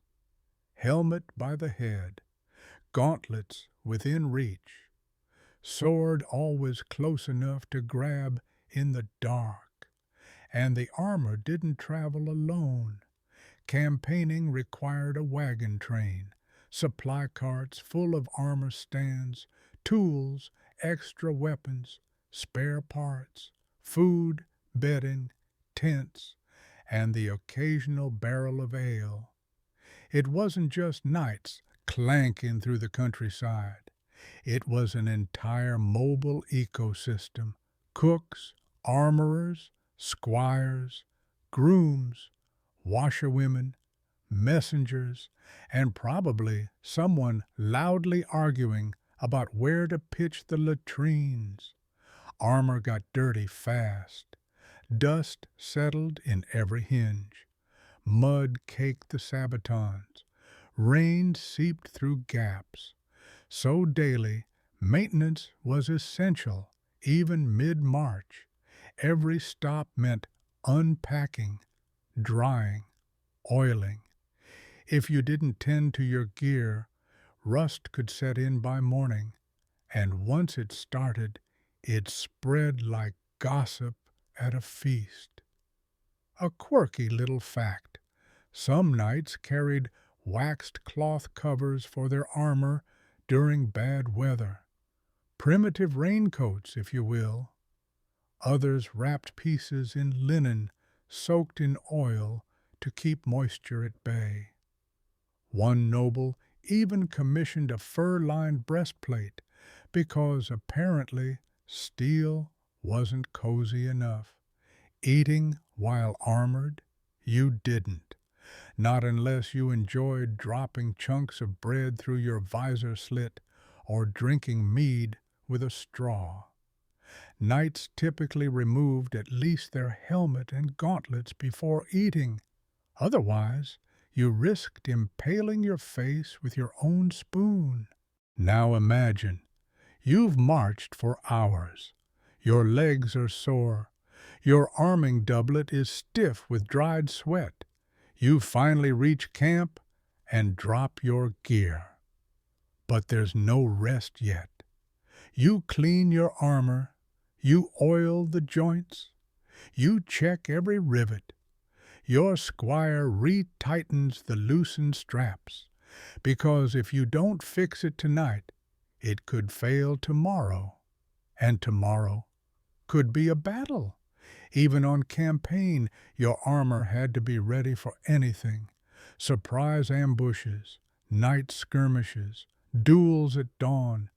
You didn't have time to explain to your enemy, "Sorry, I'm not fully strapped in yet." So you kept it close, and you got fast at donning it in the dark. Which brings us to the most overlooked part of campaigning in armor: noise discipline. Marching in plate meant every step had a soundtrack. On a quiet night, a column of armored knights sounded like a metal avalanche creeping through the trees. That's why many knights switched to mail or even soft leather gear when stealth was needed. Because sneaking up on someone while sounding like a pot rack being kicked downstairs, not ideal. And yet, despite the weight, the stink, the rust, the rattling, the constant upkeep, knights wore it all. Because they had to. Because it meant they were protected, yes, but also because it marked them as something more than just another guy with a sword. Armor was identity, authority, responsibility. You were armored because you were expected to lead, to protect, to fight, and survive. So as the camp settles down and the fires flicker low, you lean back on your bedroll, your breastplate hanging just above you, quietly cooling in the night air. Tomorrow you march again, and when you do, the armor marches with you. The battlefield is chaos. There's shouting, swords flashing, horses screaming, arrows hissing overhead like angry bees. You duck, pivot, parry. Your heart thuds so loudly in your chest that it echoes inside your helmet. Your armor is working overtime now, not just protecting you, but shaping every decision you make. Because in real medieval combat, armor dictated your moves. Forget the elegant sword duels and choreographed stunts you see in movies. Fights were messy, fast, brutal, and every swing, block, and sidestep had to factor in the fact that you were, essentially, fighting inside a medieval exoskeleton. Let's talk mobility first. Contrary to the myth, plate armor did not turn you into a waddling tin can. You could run, roll, mount a horse, climb stairs, and even somersault if you were fit enough. Well-designed armor moved with your body thanks to articulated joints, sliding rivets, and clever overlapping plates. But that didn't mean it was easy. It still slowed you down, changed your center of gravity, limited your reach. You couldn't just swing wildly. You had to fight smart, controlled, efficient. So knights trained constantly to move in armor. Drills, sparring, wrestling, climbing, practicing recovery from falls. because falling in full armor wasn't just embarrassing, it was dangerous. A hard landing on your back could knock the wind out of you or jam your helmet sideways. Worst case, you'd get pinned, squirming like an overturned tortoise, while someone with a dagger sprinted your way with bad intentions. Combat in armor emphasized precision over power. Wild slashes weren't worth the energy. Instead, you aimed for gaps, those tiny vulnerabilities we've mentioned before. A thrust under the arm, a jab at the visor, a hook behind the knee. Fights became chess matches of footwork, leverage, and moment-to-moment problem-solving. And yes, grappling was common. You'd close the distance, grab a vambrace, use your weight to off-balance your opponent, try to throw him to the ground. If you ended up rolling in the mud, legs tangled, both of you covered in steel and bad decisions, that was just part of the job. One knight even wrote that the trick to surviving was to fight not only with the sword, but with the whole body. Translation, it's less ballet, more bar fight. Now consider field visibility. Inside a helmet, your field of view could shrink to a narrow horizontal slit. Peripheral vision, gone. You couldn't see your own feet. Your breathing echoed, your voice muffled. You were inside your own little world, and it was loud, sweaty, and terrifying. Historians still debate how much this impaired battlefield awareness. Some knights wore open-face helmets until the charge began, then switched to closed visors. Others had squires or footmen guiding them mid-battle. Either way, you learned to listen and feel more than you saw. The direction of enemy footfalls, the vibrations of horses through the ground, the clang of friendly armor to your left. Even heat became a factor. Under a summer sun, the inside of a steel helmet could hit 100 degrees Fahrenheit or more. Your gambeson clung to your back, sweat dripped into your eyes, and you had to keep moving, keep fighting, keep thinking. That kind of discomfort didn't just wear down your body, it wore down your mind. Here's a quirky little fact. Some knights fought with a wet sponge inside their helmets to help with the heat. Others shoved herbs or vinegar-soaked cloth near their nose to cover the stench. One even had a drinking tube built into his helmet, like a medieval hydration system. Innovation, thy name is desperation. But not all the pressure was physical. There was also the psychological weight of armor.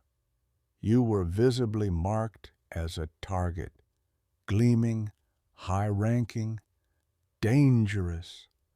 Every peasant archer, every vengeful mercenary, every up-and-coming knight looking to prove himself, they all saw you as a prize. Take down a knight and you earned prestige, and maybe his armor, and possibly his horse. And sometimes, if you played your cards right, a ransom. Yes, ransom, because knights weren't always killed. Sometimes they were captured and then ransomed back to their families or lords for a hefty fee.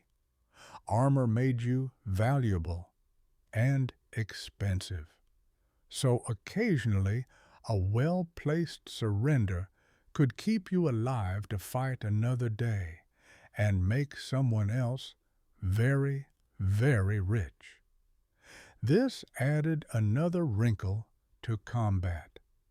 Do you finish him or capture him? It wasn't just about victory, it was about value. Killing an armored knight meant losing potential profit. So battles became a bizarre mix of murder and accounting. Now, back to you. The fighting is thinning out. Your breath is ragged. Your sword arm is numb. Your visor is dented. There's blood on your pauldron. You're not sure whose. You glance around. Your comrades are regrouping. The enemy is retreating. For now. You survived. The armor held. Your training kicked in. And though every muscle screams, though your gambeson could probably walk off on its own by now, you're alive. Because armor, in the end, didn't just protect your body, it let you stay in the fight. Longer, smarter, stronger. And that made all the difference. You made it through the battle, barely. The clash has ended, the shouting has faded, and the battlefield lies behind you like a bad dream, covered in churned up mud and regret. You're exhausted, bruised, possibly concussed, but the armor did its job. Now it's time for the other side of the nightly coin, the aftermath. Because once the fighting stopped, armor didn't just get tossed aside like a sweaty hoodie.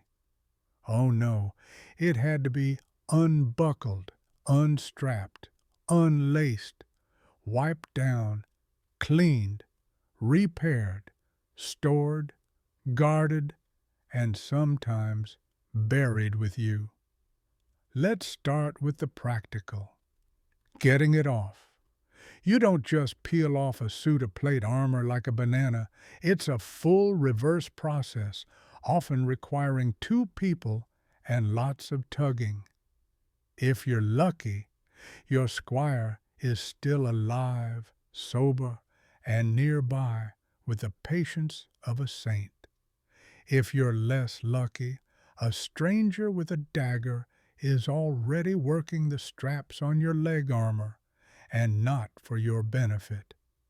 Battlefields were dangerous places after the fight. Looters, scavengers, even fellow soldiers might try to snatch pieces off wounded or dead knights. Why? Because armor was expensive.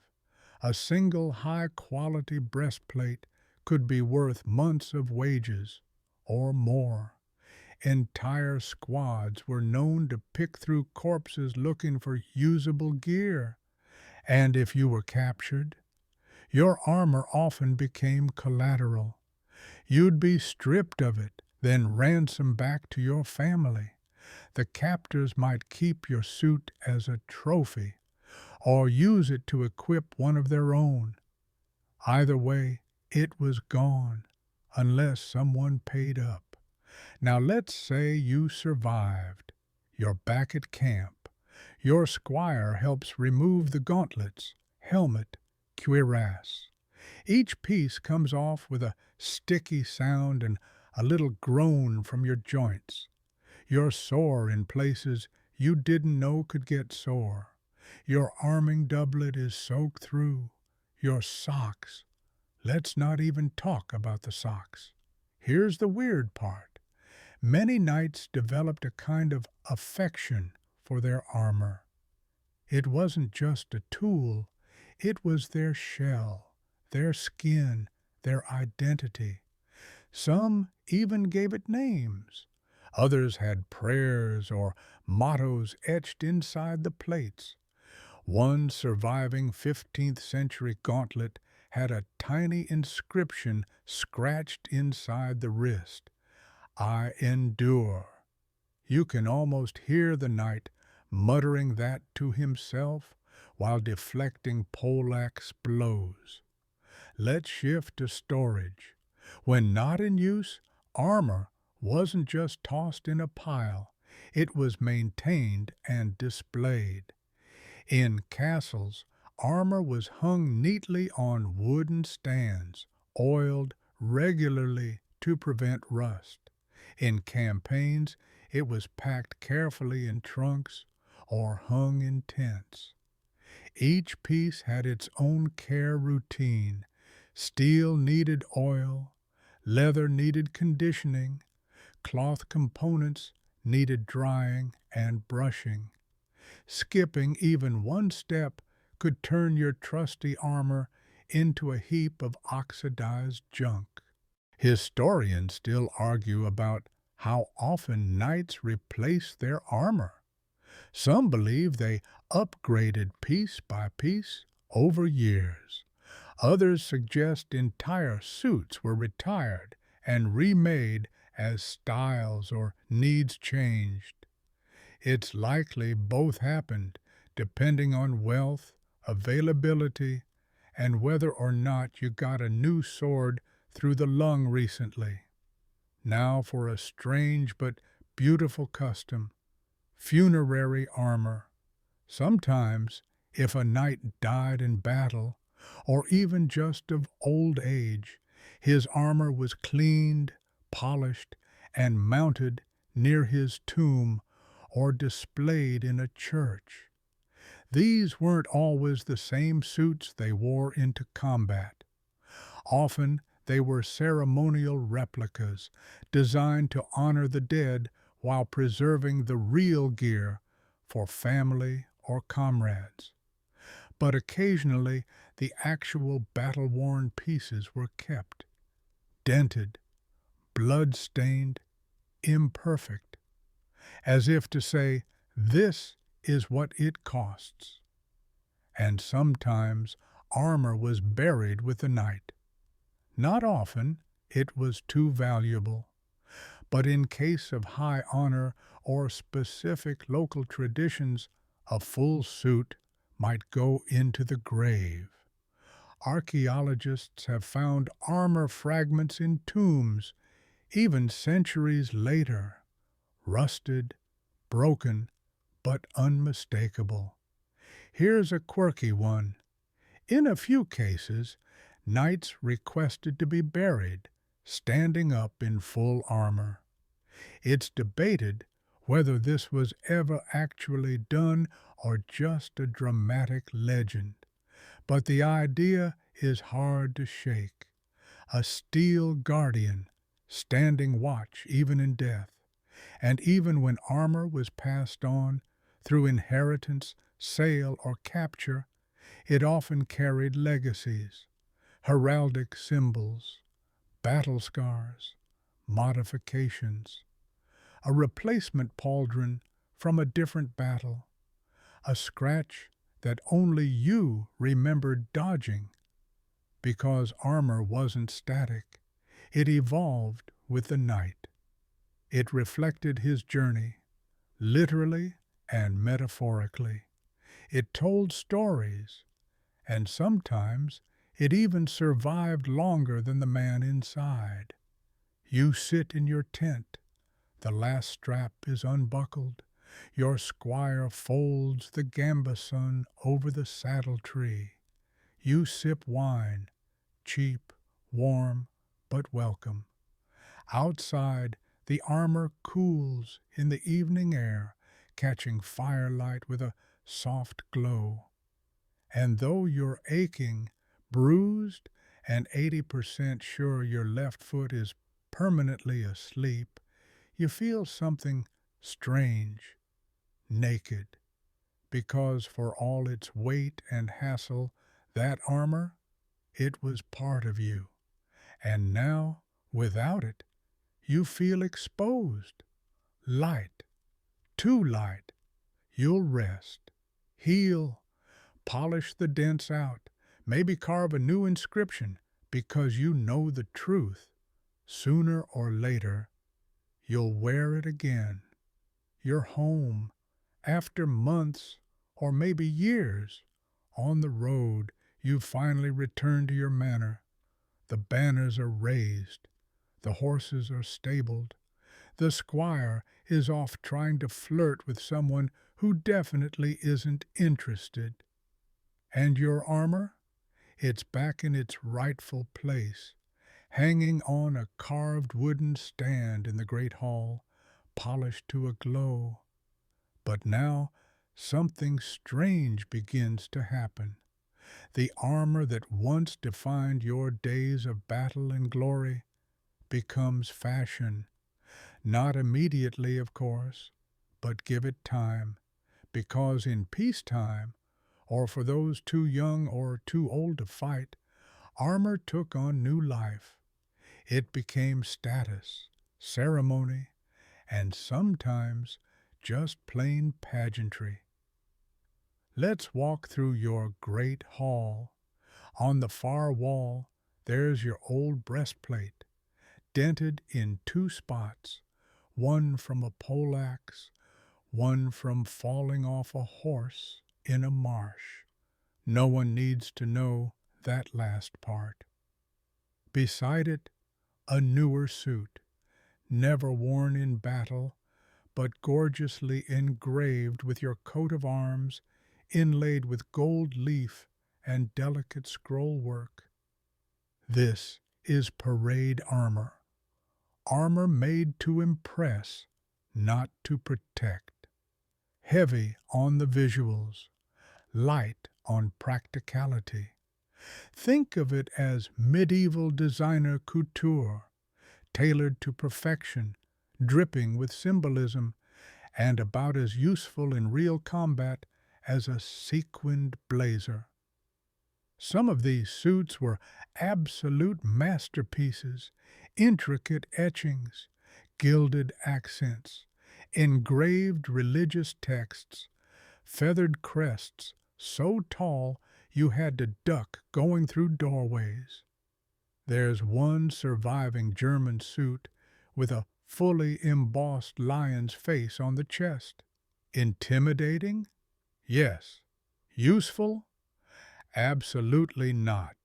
Historians still argue whether parade armor was ever worn outside of royal events or tournaments. Some believe it saw limited battlefield use during formal sieges or as part of ceremonial first strikes. Others think it never left the throne room. Either way, it signaled wealth, taste, and connections. And if you couldn't afford a full parade suit, you'd commission just a helmet, maybe shaped like a bird, a dragon, or a snarling boar. These were worn during pas d'armes, formal nightly games where flair was just as important as skill. Here's a quirky favorite, the horned helmet of Henry VIII, a grotesque steel faceplate, complete with brass spectacles and curled ram's horns, given to him as a diplomatic gift. It's equal parts terrifying and hilarious, like a devil who lost a bet. But armor fashion wasn't just about intimidation or pageantry. It evolved with trends, too. During the late 15th century, plate armor took on a high Gothic silhouette, fluted lines, sharp ridges, almost architectural in its elegance. Then came the Italian style, smoother, more rounded, with fewer sharp angles. And eventually, as firearms became more common, armor shifted again. Thicker breastplates, reinforced helmets, and smaller pauldrons to allow for more maneuverability when dodging. Well, bullets. Yes, bullets. As early firearms grew stronger, armor had to adapt or become obsolete. Some breastplates were proofed, tested by firing a pistol at close range.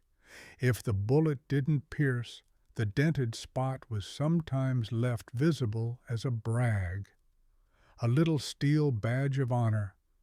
Go ahead, try again. But eventually, the truth set in. Armor couldn't keep up forever. As gunpowder spread and battles became less about swordplay and more about formations, smoke, and musket fire, full suits of armor became impractical. Too heavy, too slow, too vulnerable. By the 17th century, most soldiers wore little more than a breastplate and a helmet, or nothing at all. Still, for nobles and ceremonial guards, armor lived on. It marched in royal processions. It stood at attention in palaces. It framed the halls of state buildings. It even appeared in portraits. An aging knight posing stoically beside his polished cuirass, one hand resting on the hilt of a sword he hadn't used in decades. It became symbol. Even today, we still use it that way. Think of the knight in shining armor. The phrase persists not because of practicality, but because of what armor means. Honor, valor, strength, romance, duty. The idea of armor outlived its battlefield relevance. Now imagine this. You walk past your armor stand one quiet evening. The firelight dances across the steel. You reach out, fingers brushing the familiar cold curve of the breastplate. So many stories etched into its surface, visible and invisible. And you smile, because even though you no longer wear it, even though the battles are behind you, it still feels like a part of you, not just a suit of metal, not just a tool of war, but a reminder of who you were, what you survived, and what you still carry inside. The years have passed. Your sword is now more decorative than deadly, your armor more polished than punished. You've traded war horses for hearth fires, battlefields for banquet halls. But even in retirement, even after the last lance has splintered and the last enemy has fled, your armor still plays a role, just not the one it used to. Welcome to the world of the Elder Knight and the surprising second life of medieval armor. Let's start with ceremony. As a veteran knight, you don't shed your armor completely. You wear portions of it for formal occasions. Court appearances, noble gatherings, knightings. Breastplate and pauldrons gleaming, gauntlets polished, sword belted more for effect than use. It's like the medieval version of slipping into your best tailored suit, except it weighs 40 pounds and sometimes creaks when you sit. Armor in this context isn't about fighting, it's about status. You've earned it. You survived. And now it's part of your uniform as a respected elder of your order, a visual testament to your rank, your experience, and, let's be honest, your stubbornness. And what about training the next generation? That's where things get really interesting, because you're not done with the armor, not by a long shot. Now, you're helping young squires struggle into theirs. You show them where the straps go, how to twist their hips for a better sword stroke, where the weak spots are, and how to protect them. You become the grizzled instructor, the one with the half limp and the 1,000-yard stare who says things like, "Never lock your knees in a melee," or "If your helmet fogs up, don't panic, just breathe slower." It's mentorship by way of bruises and hard-earned lessons. You teach them how to fall without cracking their ribs, how to balance with one hand on the hilt and one on a shield, how to keep their armor clean, dry, and blessed, just in case. Here's a curious tidbit. Some retired knights created custom practice armor, lighter versions of their old suits, modified for training purposes. They'd use these to safely spar with students, demonstrating moves at half speed with just enough threat to keep things interesting. One knight in Burgundy was said to have built a rotating wooden dummy wearing an old cuirass, used to practice parrying drills. Basically, the medieval version of a punching bag, but with a face and a name. And then there's storytelling, because if there's one thing knights love more than duels, it's telling overly detailed stories about duels. You hold court by the fire, a goblet in hand, while young squires sit cross-legged on the stone floor. You describe battles with poetic flair, the way the arrows darken the sky, the clang of steel on steel, the moment your visor jammed mid-fight and you had to fight half-blind like some kind of sweaty oracle. The squires are wide-eyed. You lean in, lower your voice, and say, "And that's when I remembered I had a dagger in my boot." They'll retell that story for years. Historians still argue whether these tales were mostly truth, mostly fiction, or a little of both. But no matter, the armor was there, hanging behind you like a witness, and that made the story real. Some knights even commissioned manuscripts to record their campaigns, complete with illustrations of their armor, battle maps, and heroic portraits. These books were part memoir, part instruction manual, part legacy. "This is how I fought," they seem to say. "This is what it meant to wear steel." Here's a charming little fact. In certain regions, retired knights would loan their armor to festivals or processions. Villagers would parade it through town during feast days. Children would point and marvel. The armor, no longer just yours, became part of the community, a relic, a symbol of shared pride. And if you lived long enough and kept your wits, you might even serve on armor design councils. Yes, that was a thing. Veteran knights would advise armorers on what worked, what didn't, where to reinforce, where to lighten.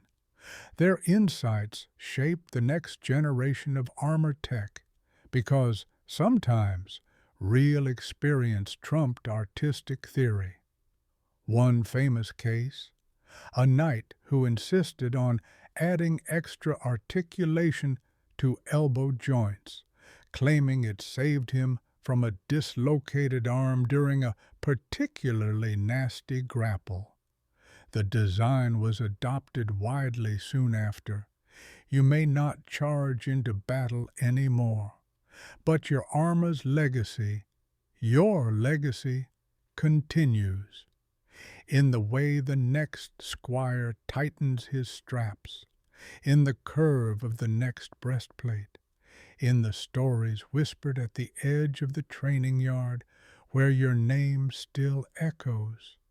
You glance at your old cuirass, now hanging in the corner like an old friend. You don't wear it anymore, but somehow it still wears you. The world is changing. Gunpowder roars on distant fields. Bows are replaced with muskets. Once proud knights squint at cannon smoke and wonder where all the pageantry went. Your armor, your faithful, dented, polished companion, now seems oddly out of place. not because it's failed you, but because the world has moved on. But before we close the visor one last time, let's talk about how armor, yes, even when obsolete, refused to go quietly. Imagine this. You're at a military parade in the late 1500s. Infantry lines stretch for miles. Drummers beat a steady rhythm, flags flutter, and there, still proudly leading the formation, is a mounted noble in full parade armor, complete with gold inlay and a plumed helm. Sure, the steel won't stop a musket ball, but that's not the point. The point is presence, tradition, spectacle, and to a degree fear. Armor became psychological warfare. A commander in gleaming plate might not be bulletproof, but he still looked unstoppable. And in an age where morale could swing a battle before it even began, that mattered. Historians still argue how long plate armor remained practical in real battle. Some say the early 1600s. Others point to heavy cavalry units like the Polish winged hussars, who wore partial plate into the late 17th century. These guys strapped giant feathered wings to their backs and charged into battle like steel peacocks. Ridiculous? Maybe. Terrifying? Absolutely. Let's not forget cuirassiers either. European cavalry who kept breastplates and helmets long after full armor disappeared. Their breastplates were sometimes proofed with pistol shots at close range, leaving visible dents as badges of durability. They were like walking "Don't try me" signs. Meanwhile, civilian armor took hold. Duels, especially among nobles, became more common. Men would suit up in partial armor, specially tailored for street fighting or courtroom combat. That's right, courtroom. Certain legal disputes allowed for trial by combat, where noblemen in partial harness would fight to prove their claims. Nothing says "I object" like swinging a mace at someone's chest. Here's a strange one. In some cities, armor became dress code. Wealthy merchants and officials had ornate breastplates made of leather, lacquered to look like steel, just for show. You weren't expected to fight in them, just to look important.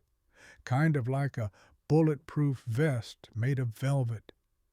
But as real warfare changed, armor started to fade, first from the field, then from fashion. It lingered longest in ritual, knightings, royal ceremonies, coronations. You'd still see full suits wheeled out for tilting matches, those theatrical jousts designed more for entertainment than combat, and that's where armor found its final form, theatricality. The Renaissance brought pageants, plays, and mock battles that reenacted ancient wars or dramatized biblical tales.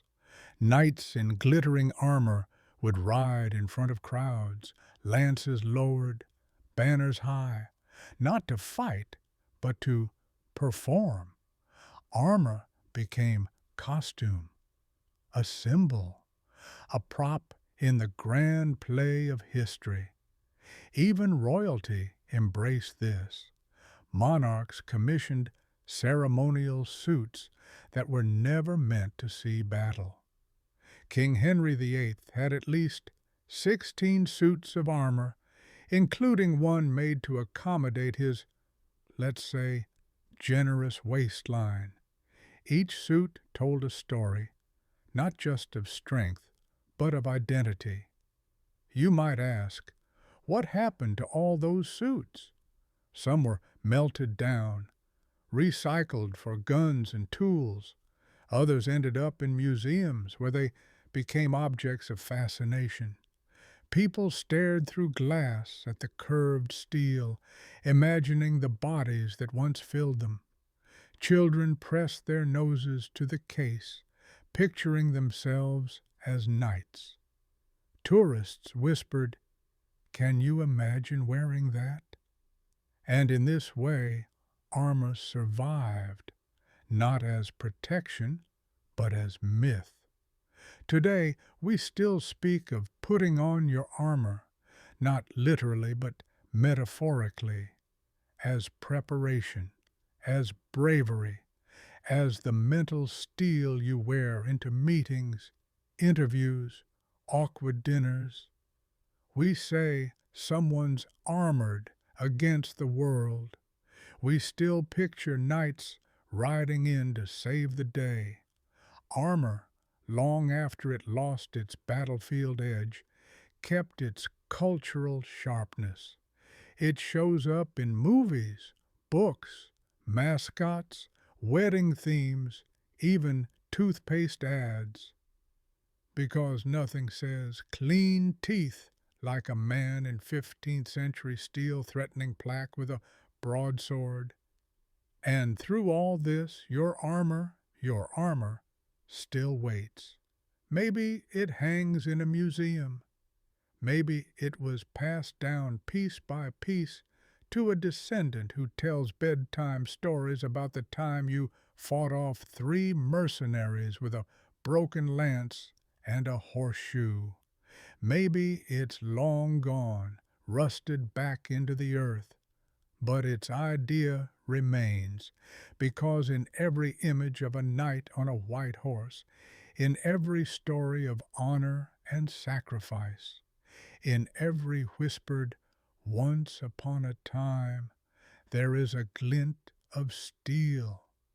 That's what armor became in the end, not a defense, but a legend. Let's step into a castle's armory today. Rows of shining plate armor, each standing like silent sentinels. Polished helms with gaping visors, breastplates reflecting museum lights, little placards nearby with dates and noble names, half remembered, half romanticized. Tourists shuffle past, whispering to each other. Cameras click. Children point at gauntlets and say, "Did people really wear these?" And you, standing there, might smile, because yes, people really wore these. And now you know what that was like. But how do we know all this? How do we reconstruct the life and weight and soul of armor, centuries after it left the battlefield? It starts with what was left behind. Armor is surprisingly durable, especially when well made. That's part of the point. Unlike fragile cloth or rotting wood, steel survives, and not just in museums. Dig around in an old battlefield, and you might find a rusted spur, a broken chainmail link, the faint outline of a buried greave. Historians and archaeologists piece together these remnants like detectives. They study old illustrations, inventory lists, wills, shipping manifests, and dusty manuscripts filled with Latin marginalia and ink stains. Every buckle, every rivet tells a story. But here's the twist. We're still guessing. Historians still argue whether certain suits were ever worn in battle or whether they were purely ceremonial. They debate how long it took to don a full harness. They wonder whether knights truly fought on horseback as often as we think. or if most of the real action happened on foot, in the mud, eye to eye, with a halberd. They analyze scratch marks, pressure dents, sweat stains on arming doublets, tiny, intimate clues about the human inside the steel. One historian once described armor as a portrait of the wearer's fear. Think about that. Every added plate, every reinforced joint, every sliding rivet. It wasn't about vanity. It was about survival. Each improvement said, I know what might kill me. Let's try to stop that. And as time passed, the armor changed because the threats changed. Crossbows, poleaxes, bullets. It's like watching a chess match between humanity and violence. Move, countermove, evolve. There's even an entire field of study now called experimental archaeology, where scholars wear replica armor, fight in it, and sweat in it, all in the name of understanding how it felt. These aren't LARP sessions. Well, not just LARP. These are measured, filmed, peer-reviewed reconstructions. Because to truly understand armor, you sometimes have to put it on, and guess what? Most of them report the same things you've felt during our journey. It's heavy, but manageable, hot, but breathable, protective, but restrictive, and yes, it chafes. Here's a quirky one. In one experiment, a group of researchers recreated a full 15th century battlefield charge in armor and recorded how much oxygen it took. The answer? A lot. The participants were wheezing like accordion players by the end, but still standing, still mobile, still armored. And now, in the modern world, armor continues to echo. We build replicas. We design games full of gleaming knights. We write novels and scripts where protagonists don their enchanted plate, raise their visor, and whisper one-liners before the final charge. We build prosthetic limbs that mimic the hinge joints of medieval gauntlets. We use ballistic body armor whose layered design owes more to the 15th century than most people realize. Kevlar? Just modern brigandine. Combat exosuits? A fancy way of saying, hey, what if armor came back, but with batteries? And we dream, because that's what armor has always been. A dream of safety, a dream of courage, a dream of being just a little bit more than vulnerable flesh and bone. It's never been just metal, it's meaning. It's the idea that you can prepare for the fight, that you can face the storm, that when the world becomes too sharp, too loud, too dangerous, you can strap something solid around your heart and say, not today. So as you walk past those empty suits in the armory, know this: they are not empty at all. They are echoes, preserved moments of defiance, of skill, of belief.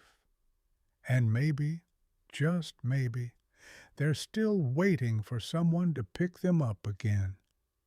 The hall is quiet now. No battle drums, no snorting horses, no clashing swords or shouted commands. Just the soft hush of footsteps over stone as you make your way past the rows of armor, silent, dignified, timeless. Tonight, your armor doesn't need polishing. It doesn't need to be strapped on, adjusted, or readied for combat. Tonight, it rests, and so do you. But before we close this long, steel-clad chapter, there's one last truth to uncover, one that's easy to forget under all the layers of myth and metal. Armor didn't make the night made the armor. Let's peel it back. Under the helmet was a face, not always heroic, sometimes scared, sometimes tired, often bruised and sunburnt and pocked with old scars. The visor hid the grimace. The closed faceplate kept the panic inside. Knights weren't invincible. They were just stubborn. Beneath the breastplate, lungs pumping, heart racing, a belly that grumbled after a long march, a chest that might carry courage or fear or both in equal measure. Armor didn't replace those things. It just made them easier to carry. Behind the gauntlets, hands, not always steady, sometimes blistered from practice, sometimes calloused from holding the reins too long. These hands tied laces, wrote letters, lifted fallen comrades, occasionally dropped the sword and raised the flag. And in those sabatons, where steel toes met worn leather, feet that had walked through cold mud, across blood-slicked grass, through city gates and castle halls and the chapel's echoing stone, feet that ached and blistered and somehow kept moving forward. Armor didn't erase humanity, it highlighted it.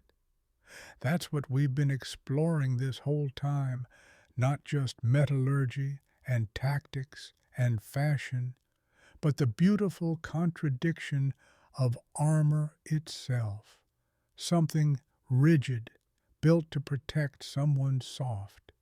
And maybe that's why the idea of knights still resonates, why we keep telling stories about them, why we still imagine ourselves just for a moment standing in their place.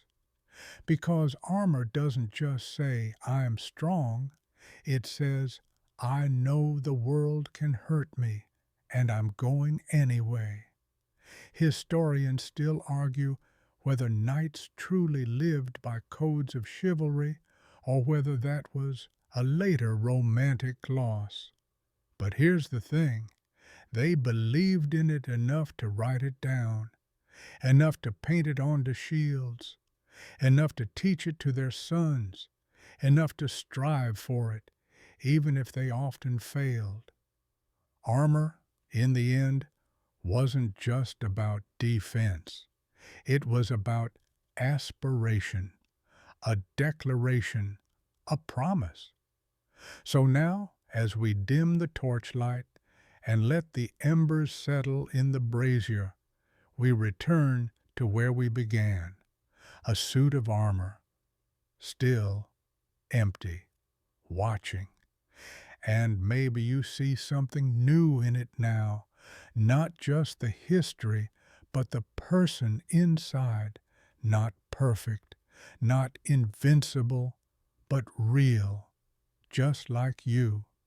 Let yourself settle now. Take a breath, slow and easy. Let it roll through you like the quiet hush after the final clash of swords. The story is over. The steel is hung. The fire's burned low, its glow softening the edges of everything around you. The armor stands motionless in the shadows, no longer a tool of war, but a quiet reminder of strength, of endurance, of the way we all try to carry ourselves through difficult days with a little more protection, a little more courage. Let your muscles soften. just like the padded linen beneath a breastplate after a long day. Let the tension slip away like unbuckled straps falling to the floor.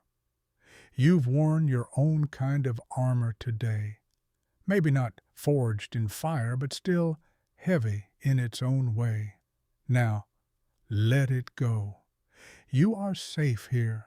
No ambushes, no charges, just the rhythm of your breath, the hush of your surroundings, and the slow descent into rest. Picture yourself under a soft woolen blanket, the camp quiet, the stars watching.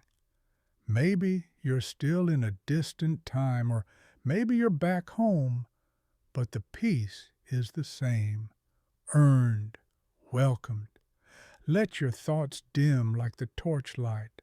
Let your eyelids grow heavy.